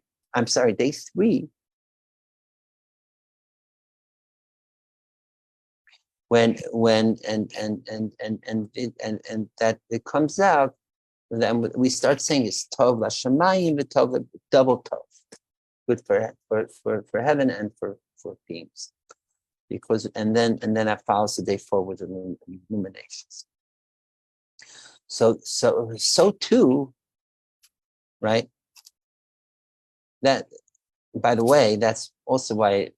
Maybe that's why we say good Yom Tiv. We were talking about before. We should say good Yom Tiv. We'll give Thomas or not. That's the point. We say good Yom Tov. That's the whole point. Boker, daytime. Yom, that is the time of light, of reveal. The sun is out. That's the whole point. That not to just do whatever we're supposed to do when it's in the dark, nighttime when it's dark. But the whole point is to bring it to the morning when it's shining. And that's what Moshe was saying. You think that just to do, regardless of whether it's shining, even if it's dark, but no. Ultimately, we need both. Not just to act, which is the lesson, just to do a mitzvah, which is a lesson from Meraglim, but that's our parsha now. Moshe's response to Korach is, even when we're told just to do, that it's mainly about the Maisa Ha'ikar, about doing deed, but even that has to be infused with illumination. Meaning with putting our full heart in it, our full kavana in it, and so on. And then we have both elements, both the action and kavana. Okay? So that's why it's good Yom Tov, and why we're doubling it, good and Tov. It's day, light, and that makes it Tov, good. And that's and in a way that is again the link with Gimel Tammuz, which was the day when Joshua kept the sun still shining in the sky, that it shouldn't be nighttime. Because the other miracle God could have made is that just let the sun set and they'll be able to battle in the dark too and win. But no, God wanted the sun to remain shining and then win, be victorious in the battle. because it's about not just what we do, but that it should be in a revealed state, in a bright, shiny way. And it's then that we bring that, then we have the true holistic way of serving Hashem. Okay, and that is a lesson now too. That even though for those going to Gimel Tammuz, where it seems like that Gimel Tammuz is not a time of darkness, like some may say, but it's a time when we are to focus on how to make things brighter and lighter in the illuminatory way, and lighter also, but be less heavy on us too, right? And be more uplifting. And that is mamish. That again, that to bring together our actions with our thought and speech, which is the way to shine our actions in a bright way. And this, just to come to sort of a summation and encapsulation, as we with our parsha, this is also connected with the very name of Korach, the name of our parsha. What's the name? It's Korach. Now, what is the word Korach? I'll show you on the screen. Korach. Right. But what are the three letters? Now, let me see if I can find where I have it. I mean, it's very simple. It's a kuf and a resh. Oh, here. All right. You're not sharing it. Yeah, I know. I just found it now. All right. See here, right? Kuf, resh, and chaf. Right? What do these three have in common, or not in common, but yes in common? Look at the letter below it. Hey. Right? So think of hey as the positive ideal letter. For example, right, like in the name Yud Kei Vav Kei, the hey of God's name.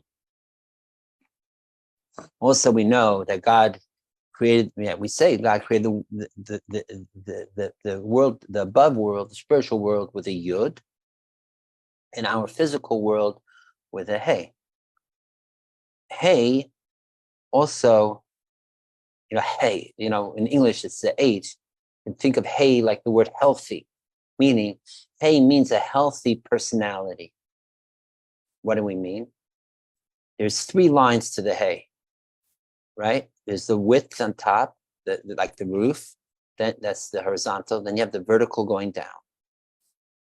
So, and one way to look at it is like the qualitative thing, the width of something, then the quantitative bringing it down from higher to lower. That's one way.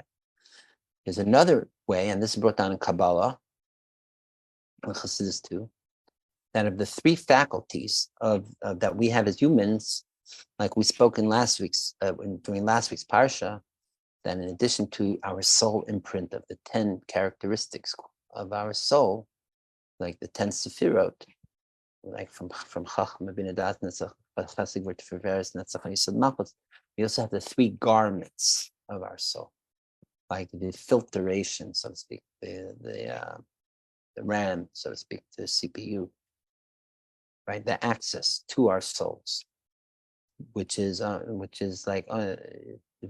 thought, speech, and action. It's almost like the sense data input output to the soul. So again, thought, speech, and action. Now, thought and speech. So look at the hay. The roof of it represents thought. It's like in the head, the top, and that is like what's internal processing. Speech is like what draws out from our heads, but it's still connected to us. It's not still making any physical contact or really viscerally affecting the physical world external of us. What does do that is our third faculty, and that is action. And that is represented by the bottom left half line. and being that it is something with the external world. Therefore, there is the gap because it's representing that it is something external. Yet, and it also has a healthy opening of energy flowing through, right? Like we say the word matzah. The hay of matzah has that. It allows a release of energy. So too, we also say in Kabbalah, this represents the three worlds of Bria, Yetzira, and Asiya, right? So there's a pasuk that says, which represents Satzilut. Then Barasiv Yitzartiv, I created it, I formed it. That's Yitzir. Af Asisid. Also, I made it. And Af is it says in Kabbalah is like a separation. That's the division. Because to go to the outside world, it has to almost like we say, needs to go through a tzimtzum of form, like to go and manifest fully from going from spiritual or psychic or even emotional realm into the tangible world. So that's it's a leap of reality almost. So that's why there's a separate. So that's it. So the healthy construct of us is a hay. Okay. Look at the three letters of Korach. You'll see these are unhealthy variations of the hay in the following way. The kuf is, here it's a little more fancy font, but the kuf is, envision it's like the two parts, like of the hay, the right and and right, but then instead of a short line, the hay has a long line. It goes below, like the writing line. It's called lamata min hashur. And this in Kabbalah, the kuf represents negative. That means that this bottom left line, which represents action, goes to the lower realms, to the abyss, to the unhealthy, even negative pit. It like dangles down. That means our action is not fully in the healthy holy way. A also for holy, let's say. Okay. In fact, in the very word for this letter kuf in Hebrew also means monkey. Kuf also means monkey, and if you read like Hebrew, if you've seen Hebrew children's books, they usually show the kuf letter. And they show this like the tail of the monkey, the bottom left line, dangling down. Kabbalah, this is called the foot that goes down into death. That represents action that is misaligned. It's not doing things in the wrong way. Okay, and it's also one of the three letters of the word sheker, the false, which ein le raglayim says doesn't have 2 feet. It only has 1 foot. It cannot stand on 1 foot, on 2 feet. It only has 1, and in that itself, imbalanced. Okay, let's go to the next letter, the reish of Korach. Reish of Korach is also, what is it? It's missing. There is no action. It's as if just thought and speech, and not giving any full representation to action, or meaning that's in the wrong way too. In fact, also the reish is seen as a negative letter, not only because it's also from the word sheker, and it falls, because the reish, unlike the dalet, does not have the point of humility, of self-abnegation of a dalet. There's 2 words for you, that 2 letters that represent humility. The dalet, which is like the word dal, which means being a pauper or poor. The other word is rush, reshin. There's also the word resh, the letter resh, word thereof, which means also poor. But the rush is negative poor.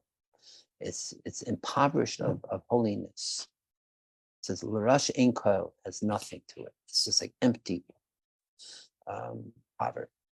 Whereas Dal is sacred. Poverty is impoverished of negativity, and therefore being open and empty to be only to receive and have all holiness. In fact, the word also is related, Dal is also related to even in sometimes, because you lifted me up.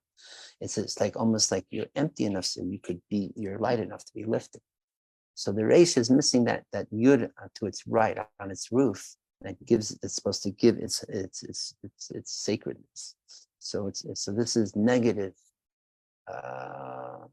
poverty, being impoverished of the holy, meaning it's just negative thought and speech, and the action is missing altogether. Then comes the next letter, Ches. The Ches is that you have the speech and action, but then the left line of, speech and thought on the right, but then the left line of action is connected directly to the thought. That means there's a misalignment.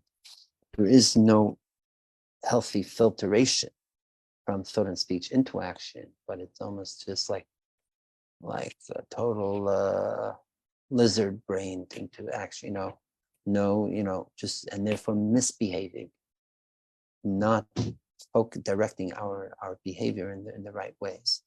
Like we say also the difference between chametz and matzah, right? The matzah is a healthy hay, and chametz has the unhealthy ches, right? So as we see in the name Korach itself, there's 3 forms of unhealthy expression of action. And that's what is, again, the teaching. And it's ironic that Korach was claiming that it's all about just action, not about thought and speech. That we should just emphasize that what we all have in common is just behavior, action. To which Moshe's answer and our Pasha says no. Whatever way you want to splice it, whether as a kuf or a reish and a ches, it's still Korach's way of claiming that it's all about action itself will ultimately lead into one of these 3 unhealthy ways of action. And ultimately, we have to be the hay, like in the name Moshe as a hay. So too in the name Aharon, also as a hay. It means we got to be holy like a hay and be healthfully balanced like a hay. Okay? Hey. All right. So that is certainly great lesson there. And just to since we're on the Ches and on Tammuz, we'll add 2 more things.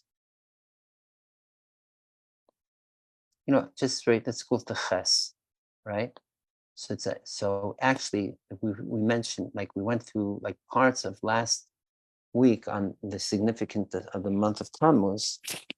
We spoke about the feature of vision for the month, right? And if you remember, we spoke in detail on Reuven and the spies, which were scoping the land, vision, and other elements having to do with vision. Incidentally, we spoke about last week also the eyes that the leaders, the people, known as the eyes of the people, the Einei Ha'eda, again, about eyes. And according to Rizal, the body part for the month of Tammuz is the eyes. And in fact, again, that's connected to what we were just speaking about earlier, that it doesn't suffice just to do something, but it has to be in an openly revealed way, a way that is visual, that it's in a revealed visual way. And again, the sun being out like Joshua and being held up in the sky. And this is also connected to actually today of all days of the year, which is the summer solstice, which is when the sun is at its highest, most revealed state, that the sun is most shining and it's most in a state of open vision. And so like we say, when the sun emerges in its full strength. And this state of summer sun, so sometimes it's seen as negative. It's like very powerful energies. That Tammuz, we mentioned last week, it's the name of a Akkadian god, which was also had to do with hot lead dripping out of the sockets of this idol. It also had to do, Tammuz, this god idol, had to do with fertility and growth. And the point is that at this time, once the cusp of solstice crosses, and things start decaying, like the height of summer is over, starting to go into winter. So people would start crying for the loss of growth and fertility and all that. So, and so that too has to do with the eyes, and that's also connected to also that this month is the beginning of the mourning of the destruction of Jerusalem and the temple. When we say "Eini, Eini Yod B'mayim," our eyes weep and with tears. So the eyes have both qualities of both bringing out open and visual and holiness, revealing. It also manifests moroseness, but ultimately, and just like the doubleness of the eyes and crying, so too, it is to reveal, like we said earlier, that through the tears of sowing, we reap with tears of joy. Okay, and that's why next month, which is the time of actual destruction of the temple, is, as we'll see next month, is related to the month of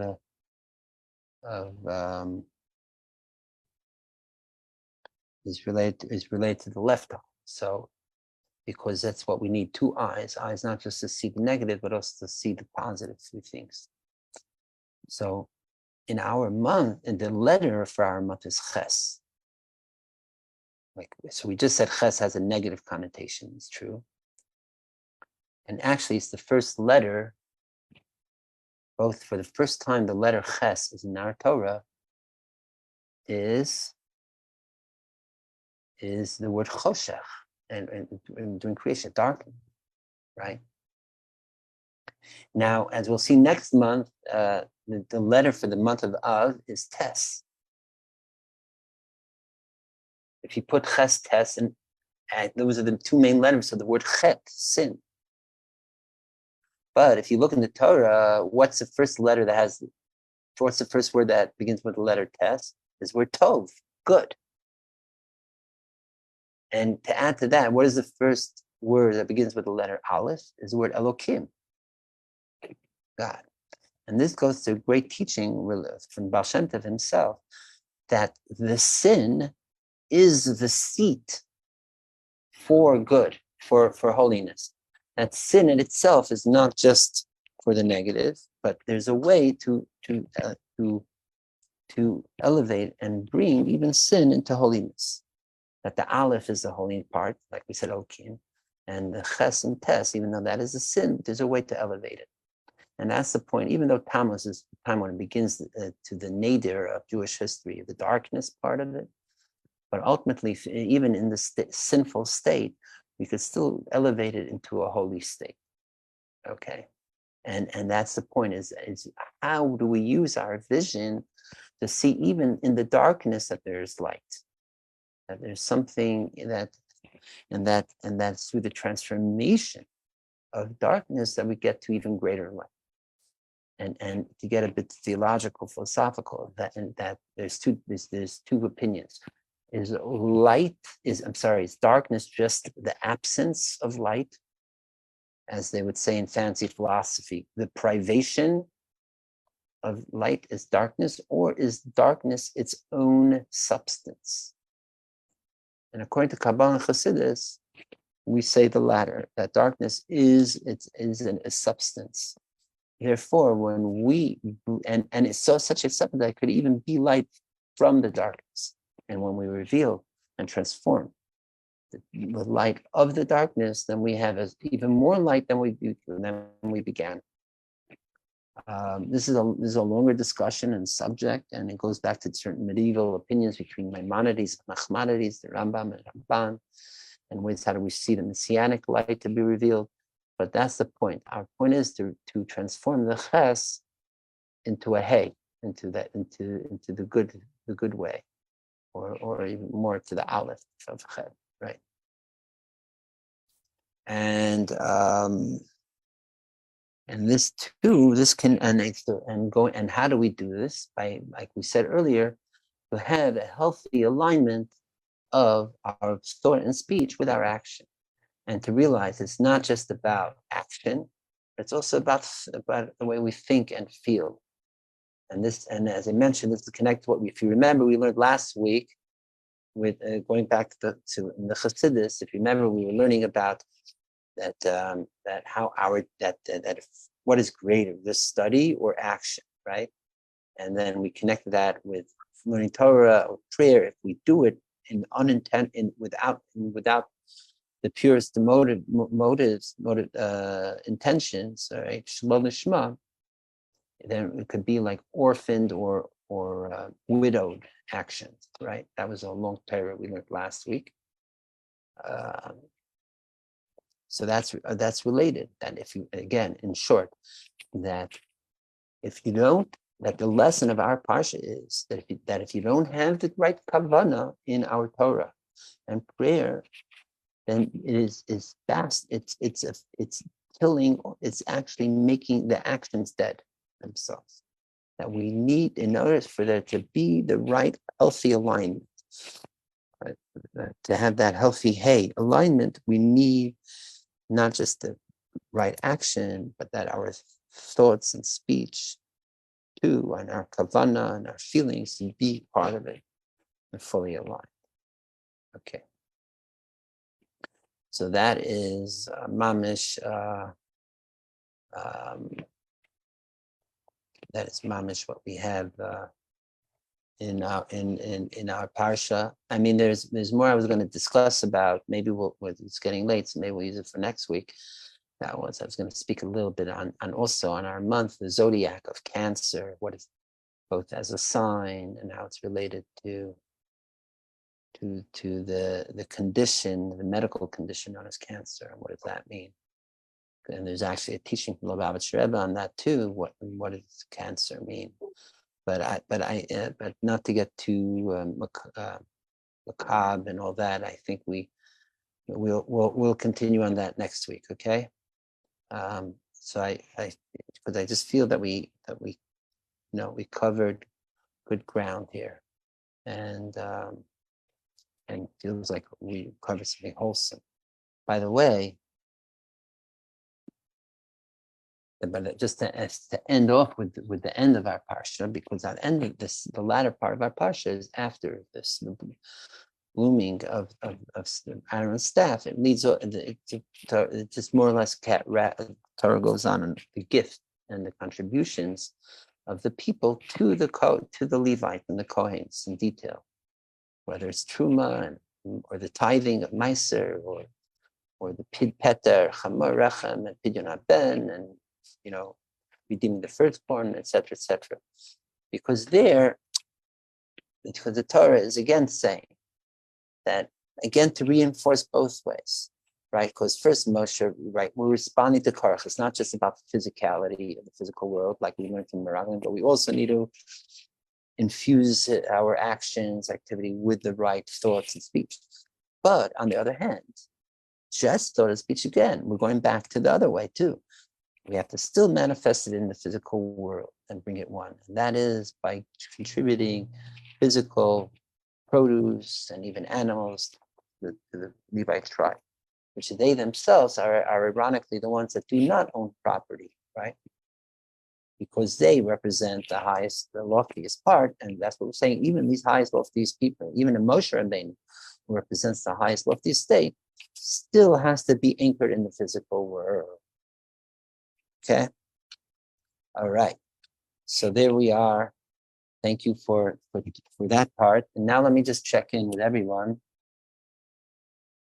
How is everyone feeling? Just opening it up. If anyone has any either question or insight or anything they want on to add here, And also to check in if we could go and do a little bit on the Chassidus part also, continue on that in ways that also link to what we were learning. So just gauging how people, the pulse of us here, how people are feeling, or if we feel like want to niggo now.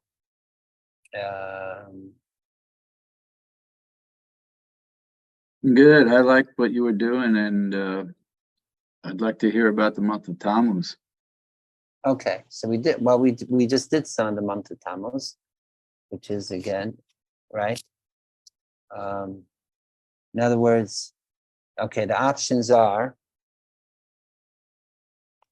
if everyone is just like really zonked out, we could just end, or ideally and better. I mean, I still got the mojo to go. I was going to say, it depends how you're feeling. If you feel like you want to roll on, then I got still more for at least I have at least another half hour in me. If and as long as we have at least one or two people that will have that too. Well, yes. I'm definitely good. Okay. And I think probably so is Johnny, probably also. Right. If you do want to hear a little bit more Tammuz, I do want to maybe save the cancer part for next week. Just don't want to get too, but I will add one more point to just the name of Gimel Tammuz. Gimel Tammuz 3. So Gimel is a Gimel. Gemayel. So Dalet is we spoke about before. What's the Dalet? We're in the 4th month. Tammuz is the 4th month. Dalim, as we spoke before, the Dalit means Dalim, like positive, healthy way of poverty, of healthy bittul, healthy self-abnegation, healthy nothingness, let's call it. The mile is to give, so it's a good dynamic that we have the Gimel and Dalit together. Gemara says Gimel Dalim is a good pairing of giving to the poor. So too, it's a time when we're open, again, with the sun shining at its height, especially this year's the way it falls on the calendar. It's also solstice, that the sun is shining, and just to be the right, healthy receivers of it, and not to have the right suntan lotion on, wear the right but to allow the sun in and get all that good vitamin D, spiritual vitamin D, from the source. Says that the essence of Hashem, represented by Yud-Kei Vav-Kei, is the sun, and the details, the conduit, the channels that God, essence of God, communicates, channels into our world, is by the name Elokim, and that is the shield to the sun. And that if there was no shield, then we would just be zapped. It would be like we were next to the sun, like you've seen the sci-fi movies when almost, or like Icarus. I was gonna say like a spaceship going too close to the sun, or like Icarus too close to the sun too. So the shield or filter and all that is necessary to be able to absorb the sun in the healthiest way. Unfortunately, with global warming and all that, people, let's say in Texas, are really, or if you're in New Delhi or something, summer, it's like, it's unbearable.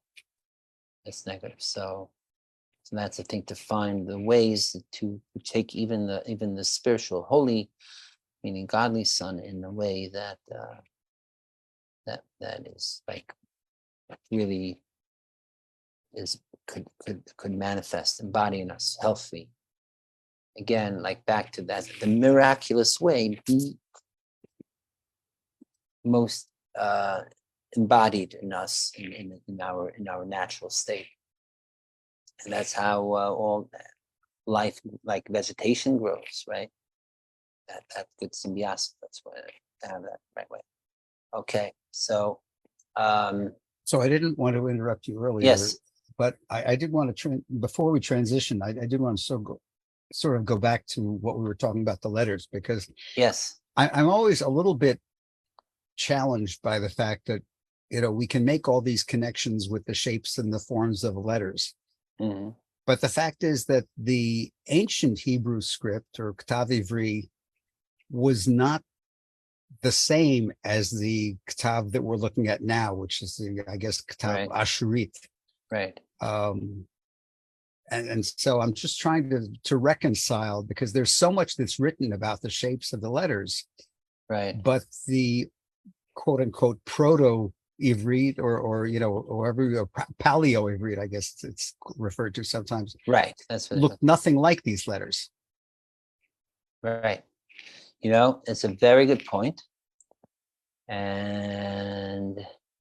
But yes, and it's not to be forgotten. Yet at the same time, the way we write our Torahs now is not like the Samaritans would write it. We write it in Ashuri. That's our tradition now. So despite of how it was pre-Ashurite letters, but we consider the Ksav Ashuri now as a holy script. I think it's halachically like that too. That if you wrote a Torah in Paleo Hebrew, it doesn't have the same holiness as written You're in Ksav probably Ashuri. right, and certainly wouldn't have the Ta'ameh HaMikra from the Shortim. Right, that's for sure. That was But even later. So the question is, would Korach have recognized what you were saying about Korach's name? Yeah, very good. I wonder what is the kuf in resh and chet in let me see, Paleo Hebrew alphabet. We're going to get a diagram of it. Give me uno momento, and we will. You ready? Here we go. Share screen. All right. So the kuf is here, is a circle with a line down, which has the relationship of a line going below the circle. So you could see a little bit of relationship. The resh is not similar. It has an extra loop there or something. The chet up here is sealed, is like a box, like a door with or two windows on top of each other, right? It's totally sealed, so it really wouldn't have the same visual association. Correct. Maybe we can make our own Paleo Hebrew understandings, interpretation. And what you're saying is very good. And I don't think, the truth is, I don't think that's a Kabbalistic text. We're even that aware of what Paleo Hebrew letters look like to begin with. I wonder when Paleo Hebrew became more known. I can't tell you where, but somewhere I read that there was actually a discussion of this in the Talmud. Yeah, but again, I don't know if in the Talmudic times they were, maybe they've seen it, but I'm saying once Kabbalah began, right? If they still had that knowledge, or let's say maybe in Talmudic times they had, because like there's a claim that Paleo Hebrew has certain associations to Phoenician, I think, or certain Akkadian texts, which must have still been around in Mishnaic times, right? Who knows how late into even Talmudic times, if it went all the way to the 5th, 6th century. I don't know.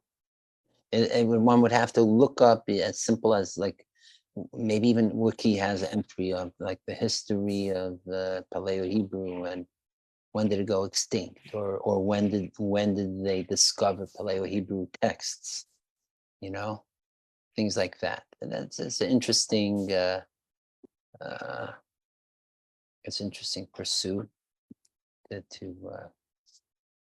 see. And as far as I recall, it's interesting. You look at some like magical Kabbalistic texts. They have this other very wacky. Not to use a pejorative whack, but very unknown form of letters that you wouldn't know. It's like lines and nodules. And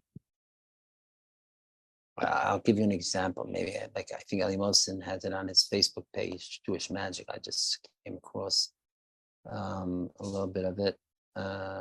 You see it, I see it all over. And even like in the Kabbalah of Rabbi Yitzchak Kaduri, who passed away in the 90s, or the O's, I think he has it in books that were published.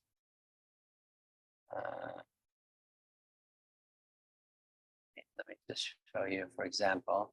So this is my dear friend, Ali Mohsen. He has a Facebook page called Jewish Magic here. And where did I see recently? Oh, here. So this one. So look over here on the bottom. You see this? That, this here. Right. You'll find these in really very, I was going to say esoteric type of Kabbalistic texts. You'll see a little bit, I think, in Raziel HaMalach, the book of Raziel the Angel, and other sources. And here too, I think. Let's see this. But this is not Paleo Hebrew either. You see this here? This stuff too. This is some other, almost like like Jewish runes. Let me see, what over here. There. Here. Like this. This is one you'll see semi-common. Like this sideways shin, or this X with nodules. Or this here. Like, again, it's not Paleo Hebrew, it's some whole other type of diagrammatic, I don't know if it's even alphabet fully. Want to call it Kabbalistic hieroglyphics? We could call it that or something, Fascinating. Yeah. So that's in short the answer, that we basically, for Kabbalistic intents purposes, we follow the Ashurite script. All right. So, okay, let's just delve a bit into the Hasidic stuff, since people are still here present, and I don't mind going on. And what we will do is, on riffing off what we were speaking before about transforming the dark into light, and that we also the importance of not just action but also intention and all that. So we will, what we will do is, we will sort of follow up on that. If you remembered, when we were speaking on the subject that we're now the subject that we're of Chasidim Misnagdim, which is about how to deal with alien thoughts, and how to get back into a state of kavana, and even more so, how to elevate alien thoughts, negative thoughts, to holiness. And we used which quite a few of us who've been present when we were speaking about it in the past, the 3 H's. Speaking of the importance of hay, the 3 hays, right? Which was, no, I'm just screening back so I could find it again and just screen share it, especially for those who were not present, or just to refresh. And I'll just take a few seconds to refresh. Right here, the 3 hays, or 3 S's, is Hachna'a, Havdalah, and Hamtaka. The first thing is, whether it's a thought or an action having to do with, if you want to know how to discern and elevate it. So first thing, you have to surrender oneself, ego, to the object or action or thought at hand. And then Havdalah, separate the good part from the negative part. And then Hamtaka, only then we can sweeten and transform. That's the transformation.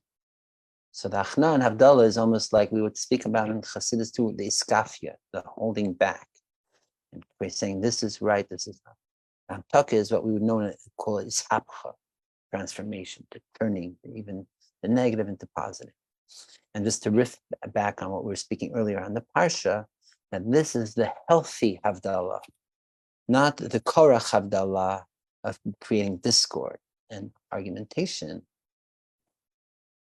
but the Havdalah of Moshe and Aaron, that there is that good is good and bad is bad, and it's not one big mishmash, and to know the difference between the two, and ironically, only when we divide and separate from the admixture of good and bad, show what is put the good to one side and the bad to the other. Only and then we could then transform even the bad or the negative to positive. So that's tachna, surrender, havdalah, separation, amtaka, sweetening. Okay. So based on that, what we will do now is we're going to just go delve into some more Torahs on this other, because as mentioned, this is one of the major teachings in the Baal Shem Tov. It's a technique of how to deal with the world and our thoughts in particular, and it's not often brought down. So what we're doing is sort of we're discovering the other places in the Talmud Yaakov Yosef, where Yaakov Yosef Pana discusses this. Okay.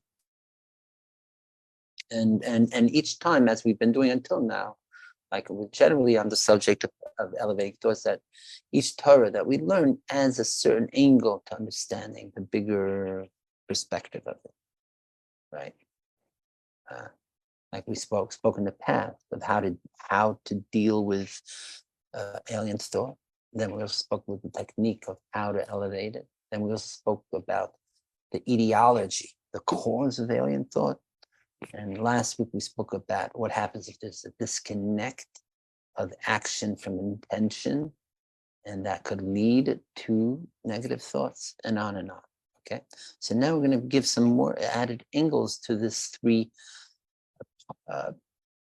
step process of Achna, Havdalah, Hamtaka. So let me just find the next star. And so we're leaving now that section at the end of the Talmud Yaakov Yosef, which is all that I heard from my master. I heard from my master, Shmat Meiri. We're going back to the earlier works in the Talmud Yaakov Yosef. We will start with one actually, I just want to show you one more thing before we go there, and to screen share. That, as I mentioned, the Talmud Yaakov Yosef was published in 1780, but he published some more books in succession. And here, look right above him. His second book he published while he was still alive was a year later. It's called Ben Parat Yosef. Whereas Talmud Yaakov Yosef was covered all 5 books of the Torah, Bereshit to Devarim. Ben Parat Yosef was focused only on the book of Bereshit, where he goes and gives more commentary, his unique Chassid commentary, and it's also filled with teachings from him. Also, he intersperses it with teachings from or brings down from the Baal Shem Tov. So just to know again, the chronology, so Ben Parat Yosef was published around a year later, 1781, let's call it, and then the Talmud passes away, and then a year later, so like 1782 time, is when the second book, his third book, was published, Safna Paneach, which focuses on the second book of Chumash, Shemot. And then there's a span of like 80 years separation. And they found generations later, the manuscript of the Talmud of the Yaakov Yosef Pana for the book of Vayikra and Bamidbar. And that was published Ketonat Pasim. Okay? So what we are going to now delve into is, I think so we're going to delve into from the next teachings of Achna, Havdalah, Hamtaka, which is in the Ben Parat Yosef. That's his second book. And after that, from the component passing, which is his last book. Oh, I'm sorry. Before that, he actually has from Talmud Yaakov Yosef, the very first, the actual his original book, the same book, the first book. Okay, not to get ahead of ourselves. So we'll just go in chronological order. Okay, even and we'll down. So here, this is on Bereshis, where it speaks about the Yaakov calls Esav my master. So the question is, if Yaakov was truth, emes. By the way, just being where you're using the word emes, I can't help it but to throw back to our parsha. That the word emes, this commentary say emes, aleph mem taf, stands for aleph for Aaron, mem for mezuzah, taf for tcheles. Why? Because one of the claims of Korach, against Moshe was, if a house is full of holy books, does it still need a mezuzah? And the answer is yes. So he was claiming like that's sort of redundant, right? So too, if it is all blue, does it still need the special blue string that we learned about last parish? The word tchela. The answer is yes. So he was like sort of challenging Moshe, like, why? It's ridiculous. Like it's but there's a deeper lesson there too, because he's saying if we are a holy like Torah books, or we are all blue like the sky, holiness. So why do we need the added mezuzah or the added string, which means something added like the leader? So the answer is no, we need it because mezuzah is to bring it out to the outside world. Cheles, also the strings, to show to the greater world. And again, it was another reinforcement of needing of the necessity of having both not to infuse even the outside world with the right holiness and intentions, and the necessity of having the right model of a leader to lead things. Okay, that's as an aside. He could have just answered Aharon, Moshe, Torah. That's very good. Also, didn't think of that. That's right. That Moshe, Aaron, Moshe, and Torah. Right. that is the ultimate answer. That's right. That's right. That Aaron and Moshe, they're the real ones that are embodying Torah. By the way, just Korach, it says he was pikach, he was smart, he was very smart, sly. It means he even had holy powers, and he was able to see into the future that Shmuel will come out of him, be a descendant of him. And it's brought down that Shmuel was embodied the powers of both Aaron and Moshe together. So like we say Friday night from Tehillim, Moshe Aaron b'chanav Shmuel b'korish Shmuel. So he was saying, being that Shmuel will descend from me, then I am already as great as Aaron and Moshe put together. Right? Okay. And there's more vignettes but let's leave it from here, okay? And we'll continue hopefully next week, because there'll be continuation on our theme. Because we're again, like we've been doing the last few weeks, we're going to be linking all the parshas together. So stay rapidly, suspensefully in tune for next week's parsha. Chukah Balak. Okay, let's go back here. So back to here about Yaakov. So Yaakov calls Esav my master. Esav is from the other side, right? So how could it be? Yaakov represents truth, emes. How could he give any hanifis? He said, like, how he any giving any value, giving like almost giving any adulation to Esav, calling him anything like proper Adoni. So without going into all the technical details from Kabbalah that Yaakov Yosef now brings down, cutting to the chase, he says, he brings down from the Arizal, other sources, that the gematria of 2 times Yaakov is gematria 182. The word Hasatan, right, that the Satan, like capital S, Satan, is What's 2 times 182? 364. 64. That's Hasatan. That means double Yaakov is Hasatan. And let's read here. Ki Yaakov docha oto because Yaakov pushes us away aside and sublimates to Satan. Okay. Again, we're just reading the points that are important to get to the Baal Shem Tov point. Therefore, when it says Yaakov, when he had the sheep, right, he got the sheep from his father-in-law Laban, and then he used like the earliest description of husbandry, sheep husbandry that we have in the Bible, and he separated his sheep from Laban's sheep, and he crossbred for the spotted and the streaked and all that.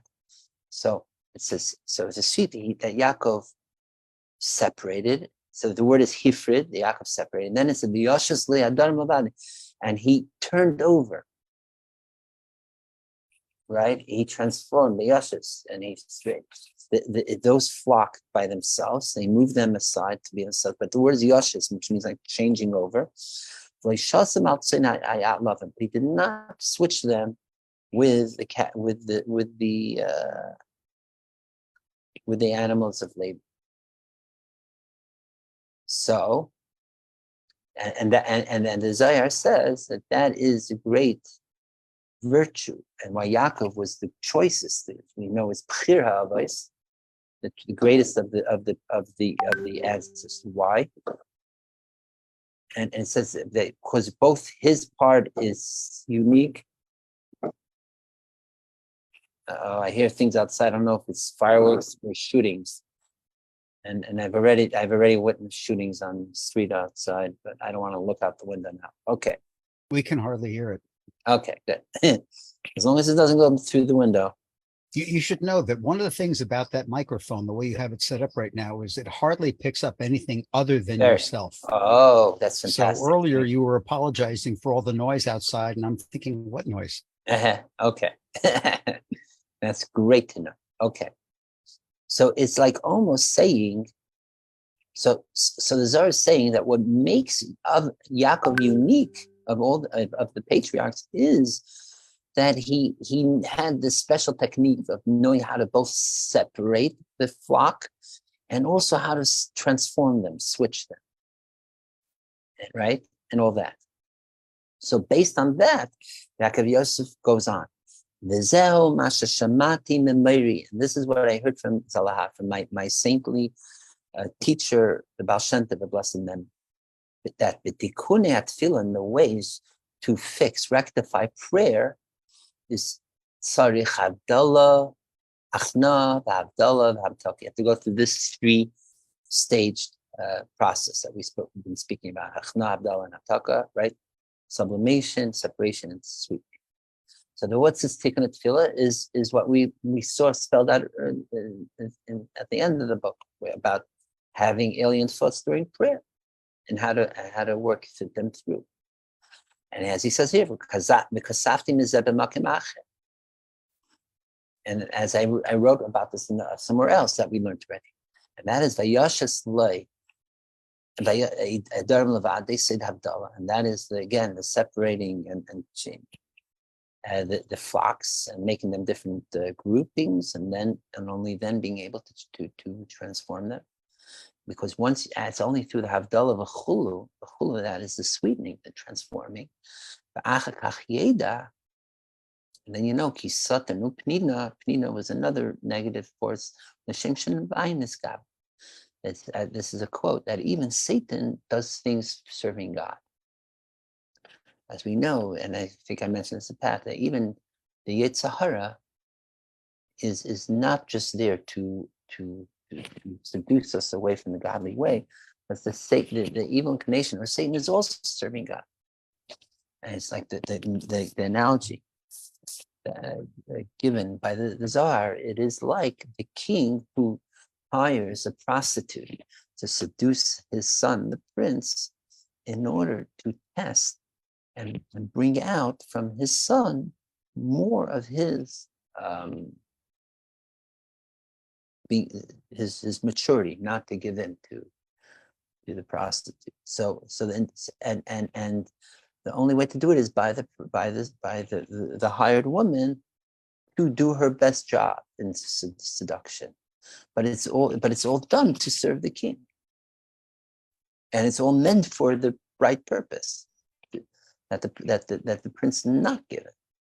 So that's ironically by the better the harlot does her job, it's A, more she's serving the king, and B, it's to bring out more of that inner strength of the prince to withstand the temptation.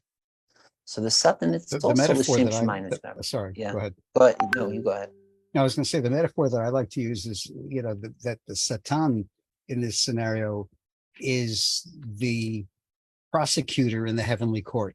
Right. And, as such is one of the court officials, but it's Right. also the one who's always trying to catch the accused in a lie or in some sort of contradiction or some sort of, prove that they really did something horrendously wrong. Right. And sometimes there's a little coercion there. It's like, you kind of lead them on into, it's nowadays it would be called entrapment. Right. But that's, it's still from the prosecutorial level, it's still a part of the court system. Right. And in fact, there's two places in the Bible, both in the beginning of Zechariah, you have that, and also in the beginning of Job, of Eov. They both say that the Satan is like up in heaven, is the one standing up to court, testing the nature of the human. Will in this case of Zechariah or Eov, will they withstand the negativity that will be paid to them? True that. The only difference I think is,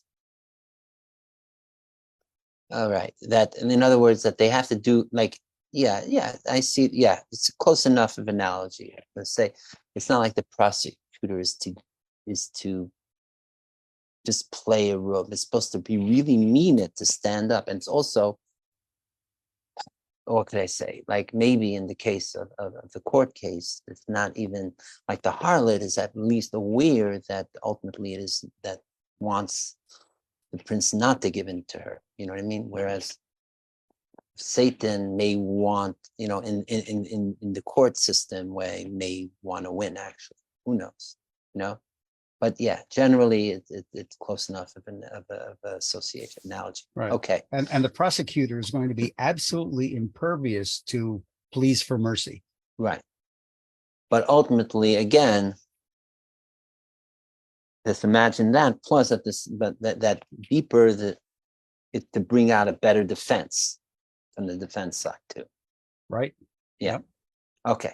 But So ultimately, it's up to the judge. Right. That's true that indeed. So, okay, so that even Satan and Pnina, I suppose, would be associated to that harlot, right? The men for a good reason. There's awareness that even in the bad, even in the evil, there's good and kindness, right? Like we were saying before, even in the chet, the sin, there's the aleph, the holiness. So when you reveal that even Satan means it for l'shem shemayim, for God's intention, as nichnat Satan, then Satan is suppressed. The nimtak adin, and the judgment, the harshness, is sweetened. The sheish in the root of, or the source of the kindness, shematz b'teich, and that's found within the negative, the bad. And that's why we need 2 times Yaakov to get rid of this hasatan, to show that which we think is the negative of the Satan is also positive. Okay? And then he goes also, that's the reason why Yaakov, his name means holding on to the heel of Esau. He goes also into the different letters, Kabbalistic and Gematrias, the Yud and the Okay. because that also holding on, the Yaakov is holding on to the Esav, onto to transform it to good, and by sublimating the Sar, the spiritual prince of Esav to good. And that's why it says that, and that the Yaakveni Zepamayim, that he fooled me twice, right? The doubleness, right? And that's how he tricked to get the blessing from Esav, which is again sublimating the negative and extracting the good, the blessing from even the negative, the curse, and on and on. Okay, so that there we see. Even in the biblical way, the how this plays out in the symbiosis between like the patriarchs, Yaakov specifically, and as we know, Yaakov also represents Tiferet, which is bringing out the best of all sides, and I mean, of course, Yaakov Yosef goes in his typical pipolistic way. He'll go into more details, but that covers enough from that. Then let's go to, so that's all that I think that we have from the Talmud on the subject. Now we're going to go to the next book, the Parat Yosef. This is a Torah. This has to do with the Parshat Lech Lecha, where it speaks about Milah, about circumcision. Okay, so when he goes on the subject of circumcision, that Arizal and Eitz Chaim associates circumcision, which is the word Milah, and with the concept of Chashmal. Chashmal means like electric, we say in modern Hebrew. But it was something you have it in like the vision of Ezekiel, if I recall, in other places. It means like electric energy, right? It's something like very almost like we say like what Whitman says, almost lightning or something, right? Or and then as metaphor, like Whitman would say, the body electric. That Milah somehow circumcision embodies this concept of, and also, right? So the word Milah, the root letters is Mem and Lamed. The word Chashmal has Mem Lamed too in it. But he's going to go further. And this is going to be an interesting double play, or or double entendre of the word Milah. Okay. So Benir Leimer Habish Advarim, to explain the concept of what's the connection of Milah and the word Chashma. That the idea of circumcision is not just its own mitzvah concept, but there's the concept of Milah as applied to all Torah and prayer and mitzvahs. Milah shaykh bein b'Torah, bein b'tefillah, bein b'isek mitzvahs. Okay. Zehu said Chashmal. Chashmal. And he's going to soon say, I just don't want to give the reveal yet. Okay. The Kabbaltim and Mari, because I received from my teacher, my master, the Baal Shem, Said Hachna'a v'Avdallah v'Amtaka, the secret teaching of this three-pronged process of sublimation, separation, and sweetening. That is to be applied to all ways of Torah and prayer and even mitzvahs. Now look what he says. I wrote about this somewhere else very briefly. Why did I write it very briefly? Because I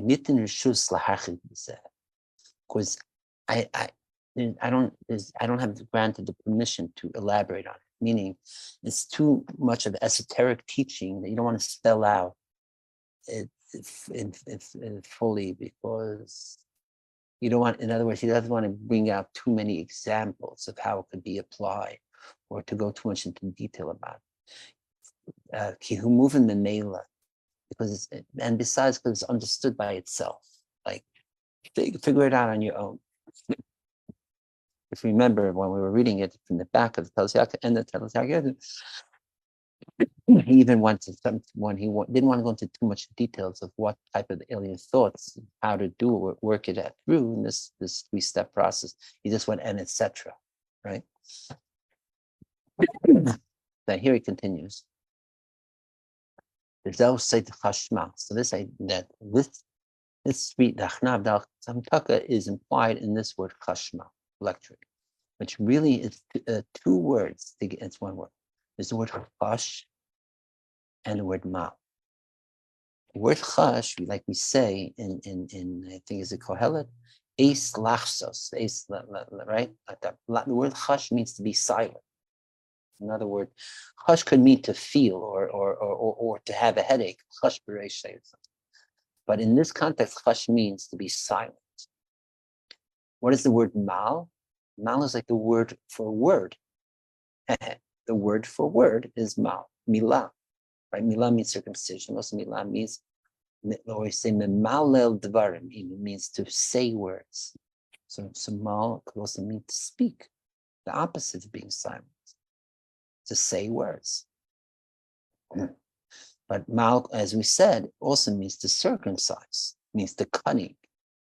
So here he goes, and now this is how he's going to plug the 3 this lachnav dalantaka into chashma. At first, shetzarich lachsos. First thing is the person has to be quiet, silent. Right? What was the silent? That is the achna'ah, right? You're sublimating. You're quieting one's own ego, quieting the mind, quieting all the static, the heaviness, not thinking about oneself. That is the hakna. You do that ad shamal v'karis haklippus. Until you circumcise and cut the klippas. What is that? That's the second 8. That's the havdalah. Once you do those 2, then then you could start speaking. What is that? That's the hamtaka. To sweeten the words. And this is this is what prayer is all about. And that's in fact why the teaching of the Kabbalah, not only Kabbalists, even in the Mishnah we have it about the shahim sha'achas, to even like meditate and be in silence before we pray. Or even in the beginning of Shemona Esrei, the Adonai Sfasai Tiftach, right? To be quiet, silence, contemplation, meditation, that stillness, that what Reb Nachman calls the shtika udmama. Right, like we just spoke about this. By the way, we said earlier, the sun is to stand still in the sky by Joshua. It's called the sun being silent. Why? Because the way the sun moves, it says, is through singing praise to God. It's like it's almost like we say that the celestial spheres are music above in the sky. But so, in order for the sun to stop its daily orbit, it's to be silent. Right, that's the dome, to be hush, be called, the mama, the silence. That's the hush part. Then you could circumcise. It's the mal, the first meaning of the word mal, to circumcise. And what's that? Then it's the second definition of mal, meaning to speak. And that's only then we pray. And this is Shabir Mari B'Shem Rabbi. Here he's saying something very cool. He said, this is what my master, the Baal Shem Tov, taught the Shem Rabbi, the name of his master. This is one of those rare times where we are mentioning the teacher of the Baal Shem Tov. Who is the teacher of the Baal Shem Tov himself? This was Elisha, if I recall, it's Elisha, or also known as the soul state of Chaya Yechia, the angel. It's like a Magid that the Baal Shem Tov had, and whom he learned with when he was in clandestine, when he was in Nistar state, in quote unquote hidden state, when he was learning Kabbalah from the manuscripts that he received from his teacher Baal Shem Chaya Yechida, Elisha, or who learned it from Eliyahu Hanavi. So this is sort of implying that this whole teaching It's not just the Baal Shem Tov coming up with it by himself, but he actually received it again from the highest spiritual angelic soul states. Okay, not today. By the way, welcome, Dena.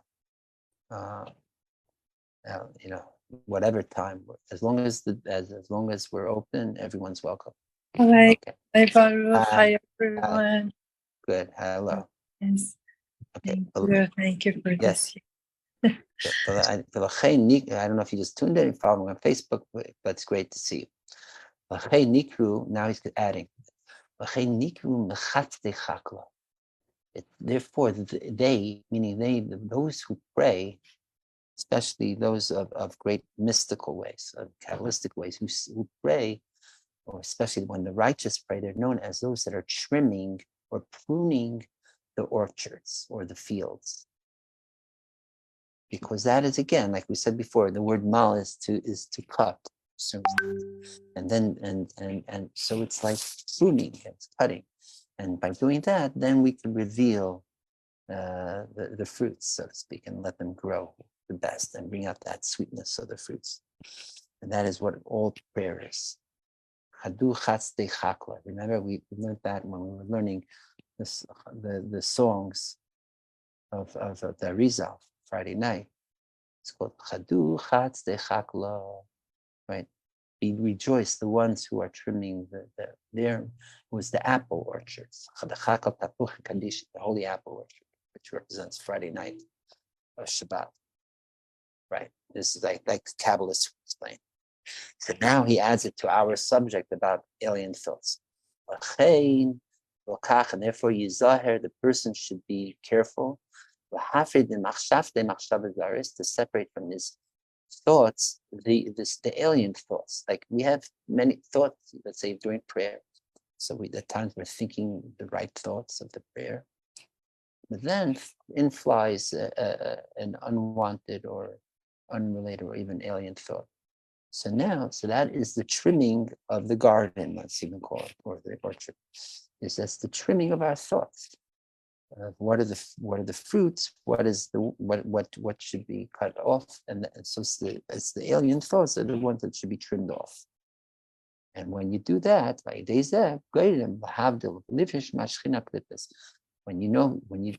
do the right pruning, then what you causes to separate, meaning it's like dissection, like a certain type of surgery of like, let's think of the weeds from the field. So you get rid of the alien thoughts, the weeds, and then that's the klippot. And then you get rid of the parts. And then the good parts, the good fruit, let's say that's the Shechina. And that way you're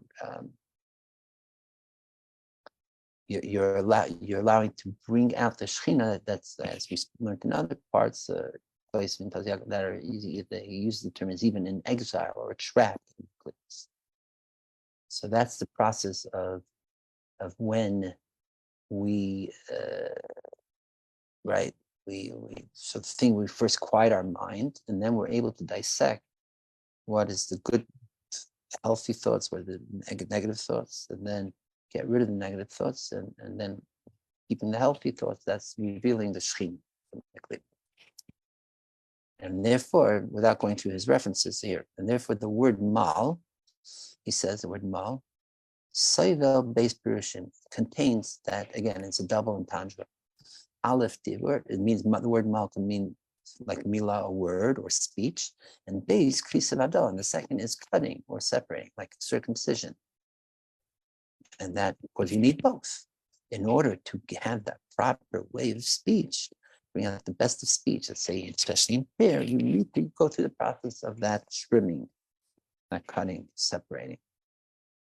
And that's going back to it, that's the idea of the two parts, the chash, the quieting, the sachnan, and the mal, which is both in the idea of cutting, the savdallah, and the idea of hamtaka is the speech. The first cut away the klipa, then you have the healthy speech. Dibur basic tefillah. Speak of the ace of Torah tefillah, she have dalav hamtaka, which is good. Right. And then he goes to other great things about Mila, but it's not that it's related to us. Okay? So that is. Does he connect it at all with the pasuk Umal Hashem Elokecha et levavcha ve'et levav zarecha la'ahava et Hashem Elokecha b'chol levavcha u'b'chol nafshecha leman chayecha? I don't think so. It's a great association. I don't see him putting it here. You would think that would be where he's going with it, right? But he doesn't mention that. I mean, it's the longest time. I am scrolling through, but I don't see it openly. He comes back to. He does connect it to ideas of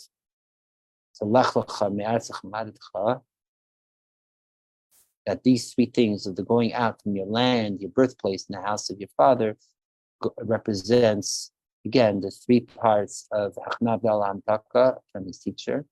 And you first, that you have to get rid of artzia, earthiness. That's the ego, the coarseness of materialism. Speaks to ego, so that's the Hachna'ah. And then the birthplace, which the birthplace was Terach, who's Abraham's father, who was idol worshiper. So you have to separate from that. That's the Lech Lecha, to leave it. You have to leave, right, that head, that ego, that's Hachna'ah, and then the separating the idols of Terach, his father. That's step number 2. And then Beisavicha, the house of your father, of Haran, that is transforming the Haran, which is the wrath of God, into the judgment, the harshness, into Abraham, which is kindness. That's the Hamtaka. Okay? So that is in a nutshell. As of Milah, he doesn't go into that. He does connect it before to another pasuk, idea that that Abraham wasn't complete until he was circumcised. That means that he needed to go through that, separating, going through the good from the bad, and only then he could be Beheyatam and be wholesome and elevate and even purify the Yetzer Hara, the evil inclination, and make it into good holiness, which is even more so should bring down that pasuk, because that is the idea. Almost as levavcha, right? To transform. As we know, the two bases of levavcha stands for the two inclinations, Yetzer Tov, Yetzer Hara, as the Mishnah says in Brachos. So there too, it's about transforming Yetzer Hara into Yetzer Tov. You understand what I'm saying, Jonathan? Mm-hmm. Right. So is that what you meant too? I suppose in a certain way. I didn't have that specifically in mind, but yeah, I mean, but it fits it, yeah. And that way, then it's tamim. Then Abraham is wholesome. That means even the negative, even Yetzer Hara, is transformed into Yetzer Tov, into positive. Okay, Gaval. So that is that. Now, and now what we'll do is one more. Okay, and then we'll call it a night, because I think I would just have one more on Abdallah Taka. We'll have to put together a commentary on the Ben Parat safe. Right, exactly. And this is from his last book, from the Talis Yaakov Yosef's last book, the Ksenes Pasim. And this actually, and I didn't have time to look it into detail, but this is actually connected to our parsha, believe it or not, with Korach. And actually, it will be a good segue to next week, because it speaks about the children of Korach, which children of Korach we begin to discuss in this parsha, but it continues, actually not next parsha, but in 2 parshas, Pinchas. The whole idea that the children of Korach did not die, right? Right, it says they were swallowed into the earth, which implies that they died, but they didn't really, because it says in Parashat Pinchas that they did not die. And as we know, Rashi brings down that they went into the pit, abyss, towards Gehenna, but being that they did tshuva, they weren't totally swallowed, they weren't killed. And there's even Gemaras related to that. that they even heard that there was even a hole in the desert. Rabbi Bar Chana went and an Arab nomad, Bedouin, showed, and they heard the voices of the children of Korach saying that Moshe is true, his Torah is true, and we're liars, and all that. And I sort of almost deliberately held off from discussing that whole part of our parsha about the children of Korah. So maybe we'll continue next week. But let's first look at this Torah, and then we'll just see if we have time to plug it into that too. Okay. So so this is based on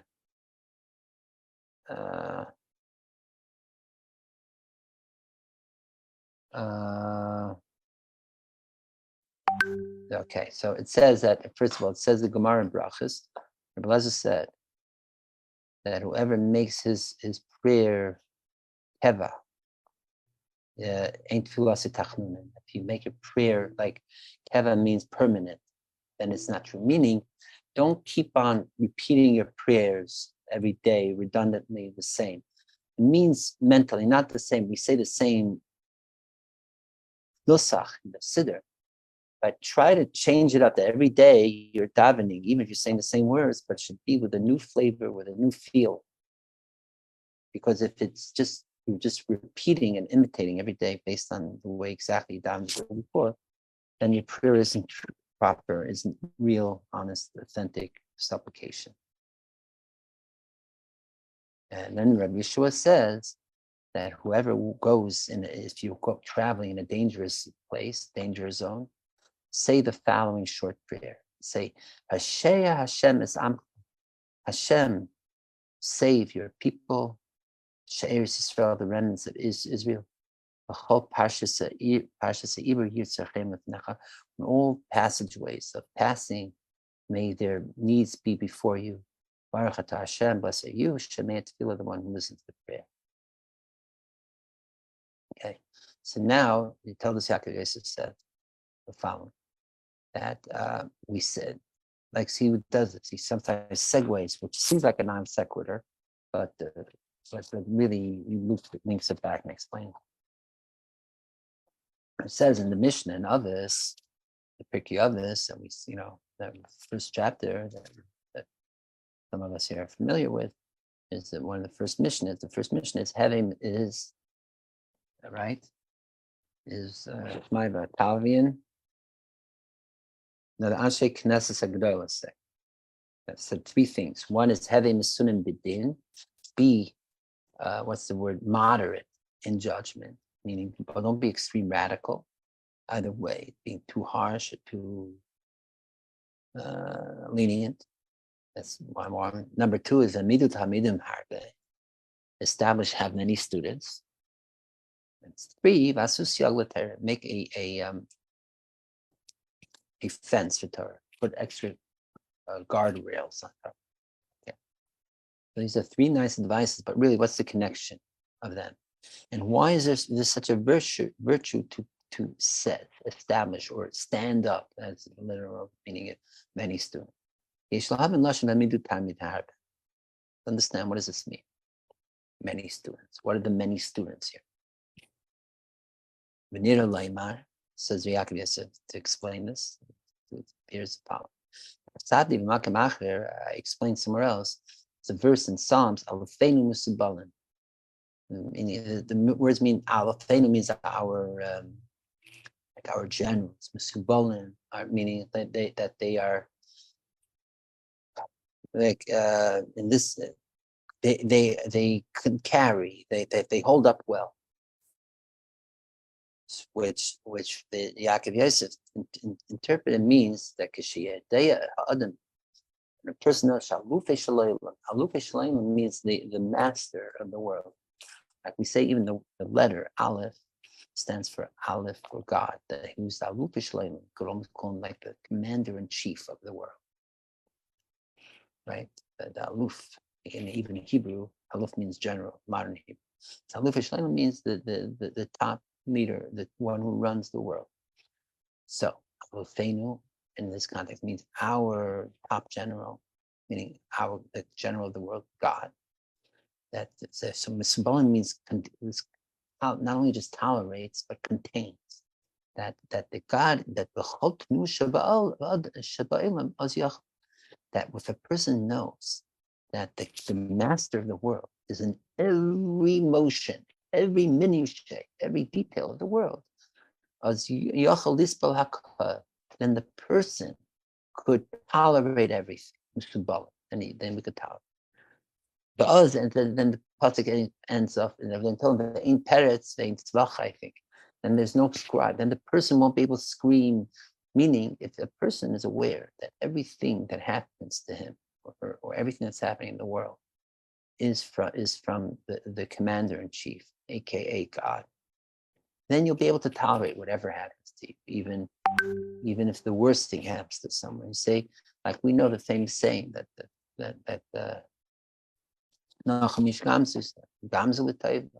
also this is for good. I think you'll be able to accept everything that happens in a gracious way. That was divinely meant. As we say, everything is hashgacha pratis because of divine providence. And then you won't be screaming and wailing, why does this happen to me? Why did that happen to me? And so on. Okay. So now he continues. So too I heard later from my teacher, meaning from the Baal Shem. That when a person is cognizant that God fills the whole world, that everything in the world is permeated, it's the presence of God in an intimate way. Like we were learning earlier, the whole way of the miracle being in nature itself. The whole point of divine and God creating the world every moment is that it should be manifested in everything, in every detail of the world is filled with God's very essence of presence. And that the whole tenua machshava, and every motion and every thought, meaning even the thought of a human that pops into a human's head, hakol mimenu yisbarach, is everything is from God. So therefore, af im yale hefech chachma havarim hashmas pirshat tefillah. So therefore, if, for example, someone is praying and he even says the wrong meaning of the word of prayer, he slips. He's let's say he's dyslexic and says the wrong word in davening, misreads the word of davening for prayer. Nevertheless, know that this is coming from God himself. To make this seemingly mistake in pronunciation of the prayer. With it, still, and when you realize, even when you said like we say in Yishva Gereist, you said the wrong word in davening, still this has an effect of Yispardu Kol Pa'alav and to scatter away all negative forces from prayer. Prayer is a big thing. So it's also, as we'll soon see, it's related also to negative forces, which is also coming from God. So for example, if someone's davening and you instead of saying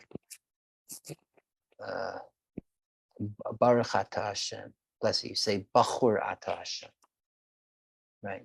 Dyslexic. So know it was meant, that is coming from God. Even my mistake is God's mistake.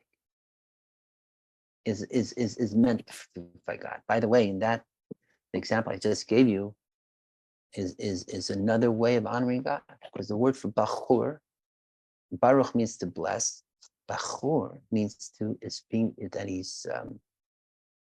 Bachur, he's chosen, right? So in a way, we're also praising God. Bachur Ata Hashem. Hashem, you are special. You are chosen. So you see, even by making a mistake in davening, misstating that a word in davening is in itself could be praising Hashem. There's a famous joke, or sort of, I don't know if it's true or not, that that once there was a plague in a town of the disease that was affecting women. So the women started davening, and because they didn't know how to, they weren't literate enough to read well the davening. So in the bracha Baruch Aleinu that you say Shemona Esrei after Feinu, instead of saying Baruch Hashem Mevarach Hashanim, God who blesses the key years, they said Mevarach Hanachim, who blesses the women, which is a mistake. But being that they prayed with the right kavanah, and they really meant it as a nashim, so then they were healed. And on and on and on. And there's numerous stories. For example, with the Rebbe Chabad Rebbe, who would daven with she would say Tehillim, but never she didn't pronounce the Tehillim. She made mistakes, and I asked her. I see, and she would make mistakes. By the way, we spoke earlier about if we should say Good Yom Tov and Gimel Tammuz or not, and we decided it's up to the feeling, emotion of the person. And we also explained that good Yom Tov is all related. Good is first of all, good is Tov, the good, and Yom is day, which is a time of revelation, and it's also a time of light. Arki Tov is light. So if you have a way of not just being, but to be in a state of revealing, you're able to reveal how Gimel Tammuz has a positive state to it, element. So then you could certainly say Good Yom Tov. Hi, brother Micah, Vivaldi. Wow, you guys are for bringing over there? What's good? Sort of. Okay, you know what? When we finish, I'll check in with you. Vivaldi. So the story is that the Rebbe Tzimtzum she would say her Tillim fagreist, as we say, misstating the words, like so her oldest son, her second oldest son, the Maril, who became a Rebbe on his own, Yudolei, who's saying, they say, if you say, formally if you say, I'm muting you because Esther, they don't want to hear any white noise. I did it. So that, if you may say the wrong words, they used to tell us when we were kids in Cheder, if you don't say the words of davening or Tehillim right, then you're making injured angels. The angels with broken wings, blind eyes, so on and so on. That's why I have to pronounce it correctly. So it's important to say it. So her son started chiding, telling her, "Mommy, you're not saying Tehillim right. You're misreading it." And thing. So she got turned off, and she stopped saying her Tehillim that she would say every day. So when her husband, Mariel's father, found out about that, his Rebbe stopped saying. He saw she started saying Tehillim, and he said, "Why?" And she said, "Well, you're delayed to saying I'm saying it wrong, so I don't want to make mistakes in my Tehillim." So then the Tzemach called his son in, and he told him that you're delayed. He said, "This was wrong of you, not only because of kibbud of aim to honor your mother, but know that even all the misagreiste Tehillim, the misspoken stated Tehillim of your mother, that her kavanas were so high that it had such effects above." And that you closed the gates of all the greatness that she was accomplishing through her broken words of Tehillim. Her broken words of Tehillim were greater than all the perfect Tehillim of most people. And this goes back to what we were speaking about earlier, the teaching of Korach versus Moshe. How much kavanah is important, not just the action, even not just the words, but the kavanah, right? And guess what? I think one could say that if someone is legitimately dyslexic, then there's an argument to be said that they have even more of a free path, more leeway. That when they say it, like we said before, instead of Baruch Hashanim, they say Baruch Hanashim, or instead of Baruch Ata Hashem, they say Bachur Ata Hashem, and so on. that is meant as the highest prayer that can be. And like we're learning now from the Talmud Yaakov Yosef in the name of the Baal Shem Tov, that even like we're saying here, that you say again, you're saying the opposite of the right pronunciation of the words of prayer.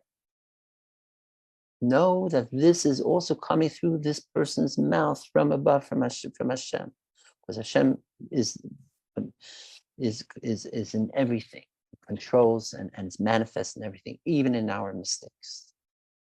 Right? But go ahead. Yeah, go on. Yeah. No, I was going to say sometimes there might be a limit, because I remember when I was a kid, and it was another kid in my bar mitzvah class. It's his bar mitzvah. We did the Kriyas Torah, and the kid picks up the Sefer Torah, just preparatory to putting it back in the aron, stands up in front of the congregation and starts saying, singing at the top of his lungs, yeah, hallelujah. Very good. Very good. Seriously. Yes, 100%. And I would say, you want to know? I could give you just like off the top of the head a way that even that could be redeemed from Hallelujah. But first of all, he finished Russian. The phrase. The Russians don't say hey, they say right. Secondly, right, they'll say morches anyways. Secondly, Hallelujah. Halal doesn't mean desecrated. It also means to be emptied, like libi chalul bikirbi. To make chalu, that means to be open, to make open empty space in order to allow Shem Hashem in, the name of God in. Anyway, you know what I mean. Yeah. If you want to, we can always learn. Now, right, 100%. There's other forms. I mean, it's just a subtle change makes all the difference. The very famous one is Shema Yisrael Hashem Elokeinu Hashem Echad. Echad or Achad. Back to your letters. Exactly what we were saying before, the difference of a Dalet and a Reish. That Reish is negative in poverty, and Dalet is positive poverty. And that's right. That goes of Kel Acher or Kel Echad, right? And so on and so forth. So that exactly. So we have to, and the truth is, halachically, you have to be very careful with your words, especially Shema. There are people that both not only Litvaks, but there were many very special Rebbes that I've seen Rebbes that took them like over an hour just to say Shema and pronounce every word, and you have to make pauses between, right? There's even certain Siddurim, you have the lines to show the pauses in between certain words of Shema. The pronunciation is very, very important. Just, of course, they have to, and again, to align the word with the meaning of the word. And I'll give you another more subtle one, right? You're saying about Yahalu, Yachalu. The other one that I've noticed is when it comes to Simchas Torah and people are doing hakafis, and then how do they sing the end? They sing Anenu, Anenu b'yankareinu. That is the wrong pronunciation. The way you're supposed to say it is Anenu, Anenu b'yankareinu, because Anenu means torture us. If you put the pronunciation on the first syllable, it means torture us. It's only when you say anenu, a stress on the second syllable, that means answer us. That's why, Chasidim are not so makbid, they're not so careful of which syllable to pronounce. But sometimes if it makes difference in pshat and the meaning of the word, you have to be careful. So just remember this when it comes to Chassidus. Don't sing anenu, anenu. Sing anenu, anenu, okay? And so on. And then many and we could, and examples galore, as we say. But the point here is about we'll save the rest for Purim time. Right, exactly. Is that in addition, we know anyways is a teaching that even a mistaken Torah is also Torah. whatever that means, mistake of Torah. But Baal Shem is saying here, even if it's not a mistake that's in Torah itself, but even if the person pronouncing a word of Torah or prayer in the wrong way, know that is also basher. It's coming from above, from Hashem. And right, so that is in speech when you're saying it. And now he continues. Even though I hear when he's saying even though, it's not to negate, it's actually to add the pshat.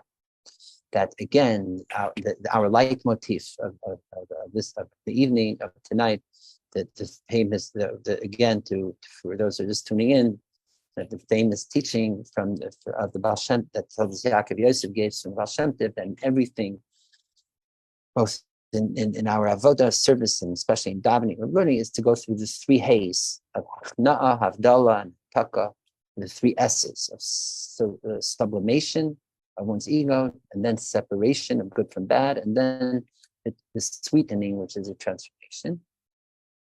And that this is, he says, v'chulu, right, which is mitzad shbira. What is the shbira? What is the shenaflan? It says is kedushin bein haklipos, as we know from the great cosmic, the Rianic description of the great cosmic shattering of the vessels, which led that the sparks come down to this earth, created through the tzimtzum and all that, and that the sparks are trapped or stuck within the klippos, which is aka the Shechina, which is trapped in the klippos that we've been speaking about, and that the whole point is of the Achna Abdallah and Damtaka is to release these sparks and reintegrate them to the source of the divine, right? So too, this is also is to be applied that tzarich lahafid min hashchina machshavas ra'is v'zaris, to separate from the Shechina the alien and negative thoughts, as we've been speaking about over the last few weeks. So this too this is plugged into this teaching that here he's saying that these three hays is to be plugged in also, that it's basher, that everything, even this alien thought that falls in my head during davening, is also meant to be transformed in a way that remember, like we spoke about a few weeks ago, that know that this being that you'll be aware that this itself was meant to be now. Of course, you should try to control your thoughts, not to think that negative thoughts or thoughts not related to davening. But if it does so happen, especially in an uncontrolled manner, so then know that it's in order to elevate the sparks that are trapped in it. Right. So now he's going to go on to another layer to this whole approach, and plug it in with the known Gemara and teaching of how are we to celebrate simcha at a wedding in front of the bride, right? And the famous song, Keitzad meraktim lifnei hakal, Keitzad meraktim lifnei hakal, right? How do you dance in front of the bride during the simcha? Again, connected to the yahrzeit in Tammuz, which we said, like the yahrzeit of a tzaddik is like a wedding, like Rabbi Shimon ben Yochai, like Ba'imer. It's a hilula, it's a wedding. Maybe that's why the Meshafists are dancing on Gimel Tammuz. And in fact, on one of my memories of Gimel Tammuz, when the Rebbe passed away, that there were some Chasidim actually dancing before the funeral, but that's beside the point. Anyways, here, so he's going to connect it to there's two opinions of what does it mean, or what way, and what you're supposed to say even, or how do you extol the bride when one is dancing from the bride. This is also the source of the whole idea of mitzvah dance that they have in different Hasidic communities and others, to dance before the bride to celebrate. So a Shammai says that kalakum. Okay, let's read it here. There's two ways of how to. You're going to plug in these two ways of how to dance or celebrate the bride with two ways of how do we deal with sorting through and even elevating alien thoughts in what that pop into our heads during davening. That there's Aleph Derech Klal, there's the general way. The Aleph Derech Prat, then there's the more detailed way. There's two techniques to do it.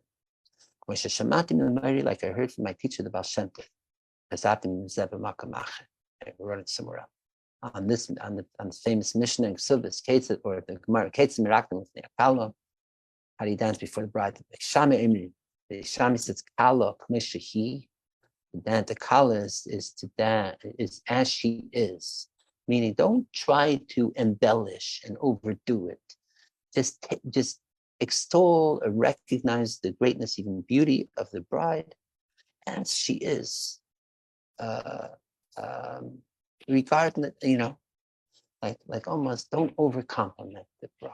Don't try to make up you're the most beautiful, this and that. No, beautiful bride is good enough as she is. That's what Beis Shammai says, right? And as we know, Beis Shammai was more representing Gabura, was more of a strict person, more almost like he wouldn't be too super kind to begin with. It's his personality, so it makes sense. Right, be like that. Beis Hillel says no. Talanov,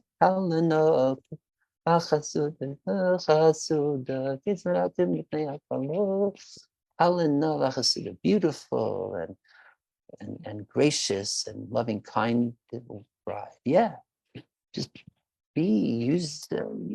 even play it up. How beautiful the bride is, so beautiful and so great and all that, right? So this has to do also with prayer or learning to. As we learned, if you remember weeks ago, that the Talmud says somewhere else that the word hakala is the same letters as halacha. That's also two ways of being intimate, the bride and groom, learning too. That there's learning with shlei lishma, and that means in the foreplay, so to speak, while the bride is still in all embellished in the bridal gown and the jewelry. That's one way. That's learning like Gemara, the Nigla, exoteric, revealed parts of Torah.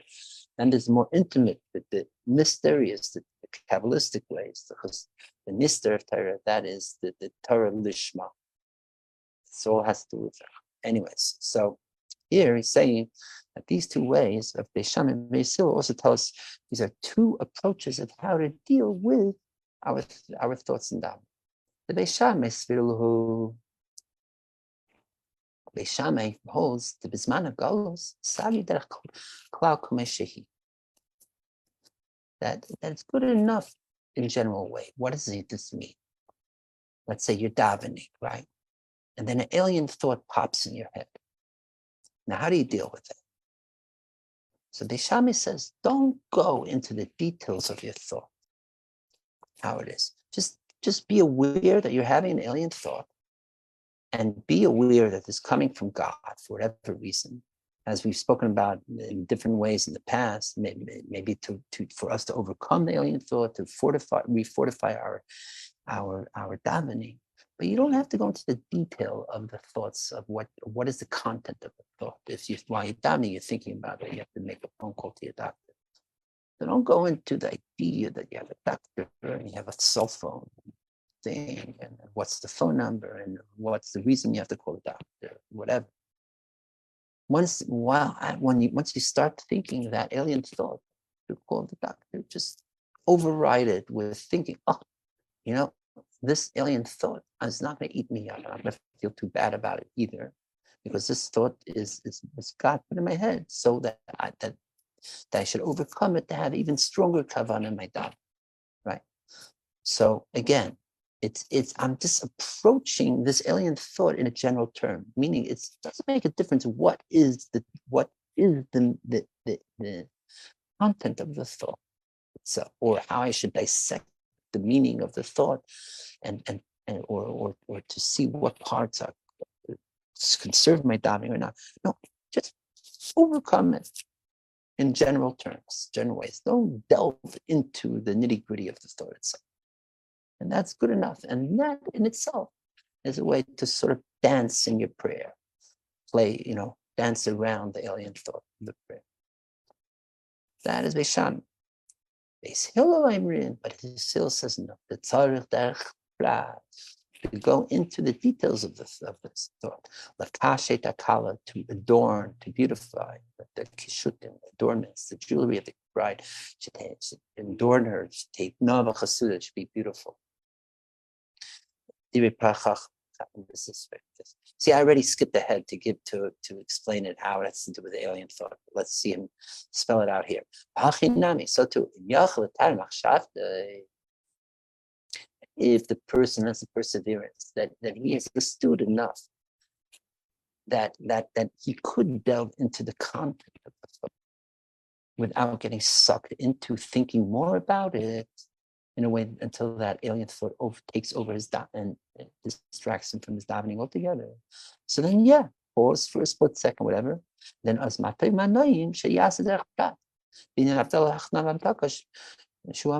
then try to work it out. Go into the content.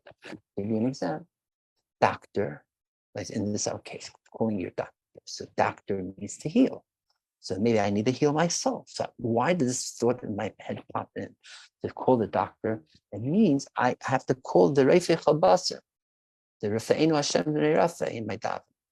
Maybe I have the thought to call my doctor while I'm davening Shemona Esrei in that prayer of Rafeinu to heal us.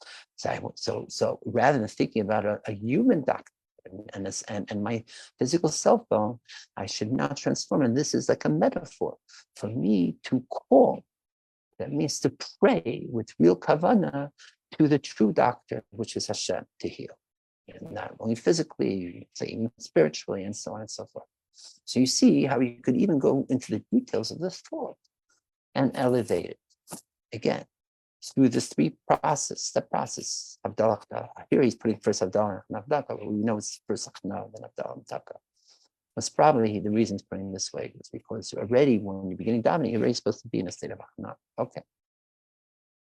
But the imlav, but if you can't, either, because you feel that if you go too much in the details of the thought, then you'll start thinking too much into the alien thought. Then, right, I'll tell you even more. Let's say it's not just a neutral type of thought, a thought that's just be called out. Let's say it's a type of illicit thought, a thought having to do with something inappropriate altogether, not even if you can dive, but a thought of something erotic, or a thought of violence, or a thought of doing something wrong, cheating, or who knows what, or doing an Aveira thought. So if that is so then you, in a way, you should go into the details of it, because then your mind will psychically be preoccupied with something really awesome, really, really prohibited. So then, derech klal, don't go into the content of the thought. Think about just general terms. Oh, I'm having an alien thought, and don't go into the narrative of the thought itself, and just then refocus the thought process that knowing that everything's from Hashem, even this, let's call it even prohibited thought, only just again, like we've learned in the past, in order to make our davening stronger, then and then you will be able to stand up on stand up, meaning not be knocked down by the thought from your davening, be able to keep on davening the right way. And the clippers won't push you away into negative thoughts. And then, and then on all levels, you'll still remain attached to Hashem. By the way, this two possible approaches, general, meaning not this way, not to go into the content of it or in detail. Yes, going to the content. It's here we're learning from Peltz Yaakov Yosef. He's clumping it together. But if you learn, saying the Maggid, sources of the Maggid, where he brings up similar things, it gets a little subtle. Because sometimes, like for example, I think even the Yaakov Yosef brings it down that it could even be a thought of something that's borderline prohibited. Let's say something of an attractive person, let's say attractive woman for a man, who's attractive, or attractive guy for a woman, and so on and so forth. That you could, as there's two things that you could either like just try to suppress, not thinking about the content of it, of the attractiveness of this beautiful individual, right? And again, that's more general way. Or you could go into the detail of thinking that beauty itself, or even the passion, or even something of, let's call it lust, is in itself the end of the whole unfolding of divine source energy that comes, or that if you can trace back up to its source in the sphere of Tiferet, which is beauty, right?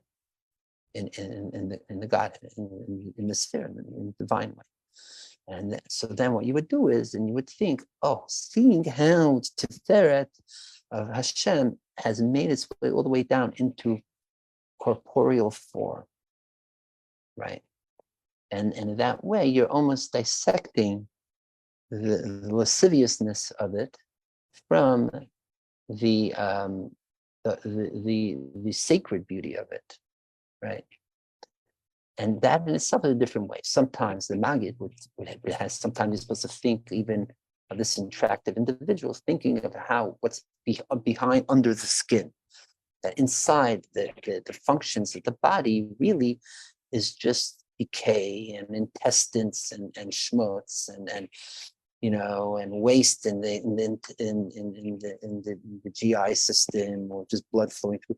Basically, you almost gross out if you think about what is the anatomy of even the most beautiful person beneath the skin level. It's not so attractive, right? And so that already creates almost repulsion of the person to this very same person, beautiful. And then when you do that, then you're dissecting away, and then you're able to then focus that beauty doesn't mean this physical body, but there's the perfect ideal of beauty, which is all on the spirit, and more even greater on the divine level, namely in the sphere of Tiferet. Okay, so these are all different, again, techniques of how to deal with an alien thought, even the way of Derech Prat in detail. But he's giving us the two possibilities here again. Either just think of just the having alien thought just without going into the details, and that there's a way to work through that way, or through the details. And the way through the details is this way of Achna Abdalam Taka. Based on this, we could also understand why the Talmud Yaakov Yosef is not going too much into detail, and why he's saying he doesn't want to spell out too much the technique of Achna Abdalam Taka. Because Achna Abdalam Taka, if you take it down the line, could lead to people getting preoccupied in the nitty-gritty details of the alien thought and knock them off their game of focused davening or learning. So there is, therefore he's putting great cautionary, like a shtickle, like, beware sign here before you go and before you try to work it out that way. But still, he's spelling it out. If you feel like you're up to it, then you could go into the detail of even of the thought itself and be able to dissect the good part from the negative part from it, and then transform it and redeem the sparks out of it. Then go for it. And this is God's assurance from Zechariah that says, we know that angels are called standards. People are stationary, whereas the souls we're transitory. That's why it's only human souls. Your souls are called. You say go from one level higher. Angels are fixed in their roles. They machal means machal, Gabriel. They can't be better or worse. They're just following orders. They don't have free choice, etc. But it's humans that could actually refine themselves, elevate themselves, go higher and higher, and go from Russia and do tshuva and become a tzaddik and greater and all that. And therefore, that says that therefore we are the ones that we could progress and elevate higher.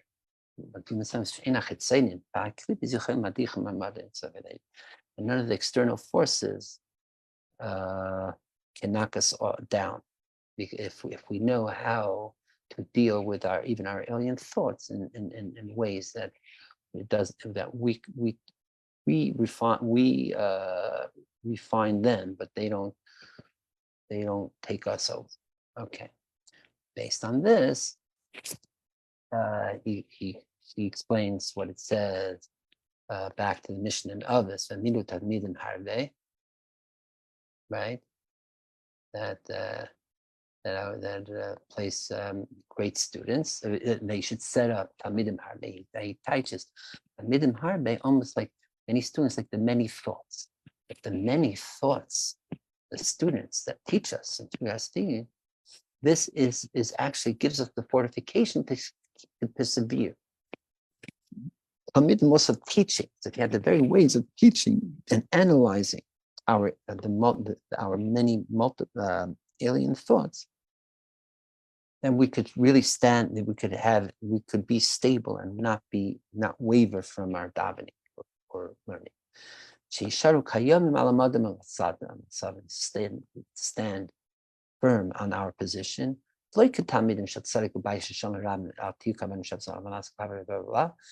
like the students of the Sadducees, Pharisees, and learn from their rabbis, which is don't be like the servants. This is the next Mishnah in others. Don't be like those that serve their students in order to receive a reward, but be like the ones not reward. Meaning that just don't try to be too perfect either. Be in a way, because those that try to be too perfect, only praying or serving God for the purest of motives, not for rewards.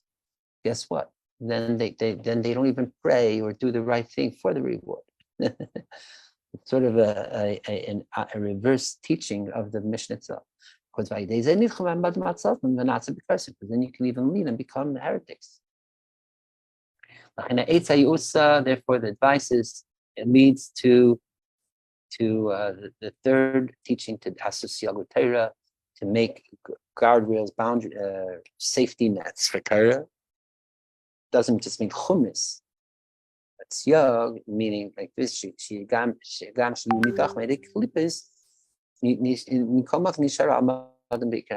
even though that you could be tempted, be pushed down by the klippas or the negative thoughts, let's say, still make these guardrails of how to deal with your negative thoughts in ways that you could overcome them, or you could even transform them and elevate them to holy. And in that way, you'll be able to stand on upright and your observance of mitzvahs not be knocked down. Ad kan hakafa gimel, Yaakov Avinu's hakafa, the hakafa of Tiferet. Yeah. Hakafa of Gimel Tammuz. Right. So you're saying we should pause here, basically, right? Yeah, I think so. Okay. And so we'll finish this next week, and just know you're right, because it is much longer. Not much longer, somewhat longer, and just know that. And we're already past 3 a.m. here on you're the right. East Coast, and we've lost half the West Coast. Okay, and know that this is also connected with the idea of elevating the children of Korach, and it will also give me time to look it up more. Okay, Hashikoach. I'll just end off. Hashikoach to you. I didn't want to interrupt you, but I just. No, you're right. You're right. I'll tell you, and I'm very moved that you did stay with me, and whoever else is till now, anyways. And honestly, I was just on a roll. I wasn't so aware of time. So thank you for the time check. Very important. And I think we went a little bit longer because people are for bringing the whole night tonight anyway. So, and just somehow I got this extra oomph to go. So I'll just share with you a short niggin to the niggin shamil, that to the words of that made me merit to see with the Rebbe, whatever that Rebbe means to you, here down in this world, and to bring the Geula, the redemption, Mashiach. V'nizka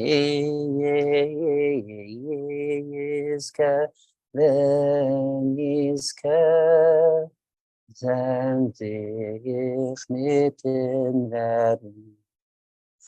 ונזכזן זך מיתן רבה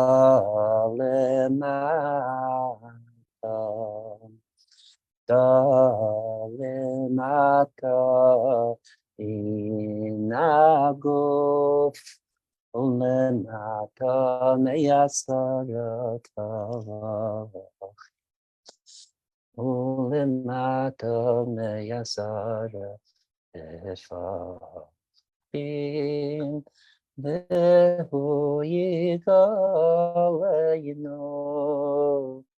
ולמטה מייסרת אפרים והוא יגלנו.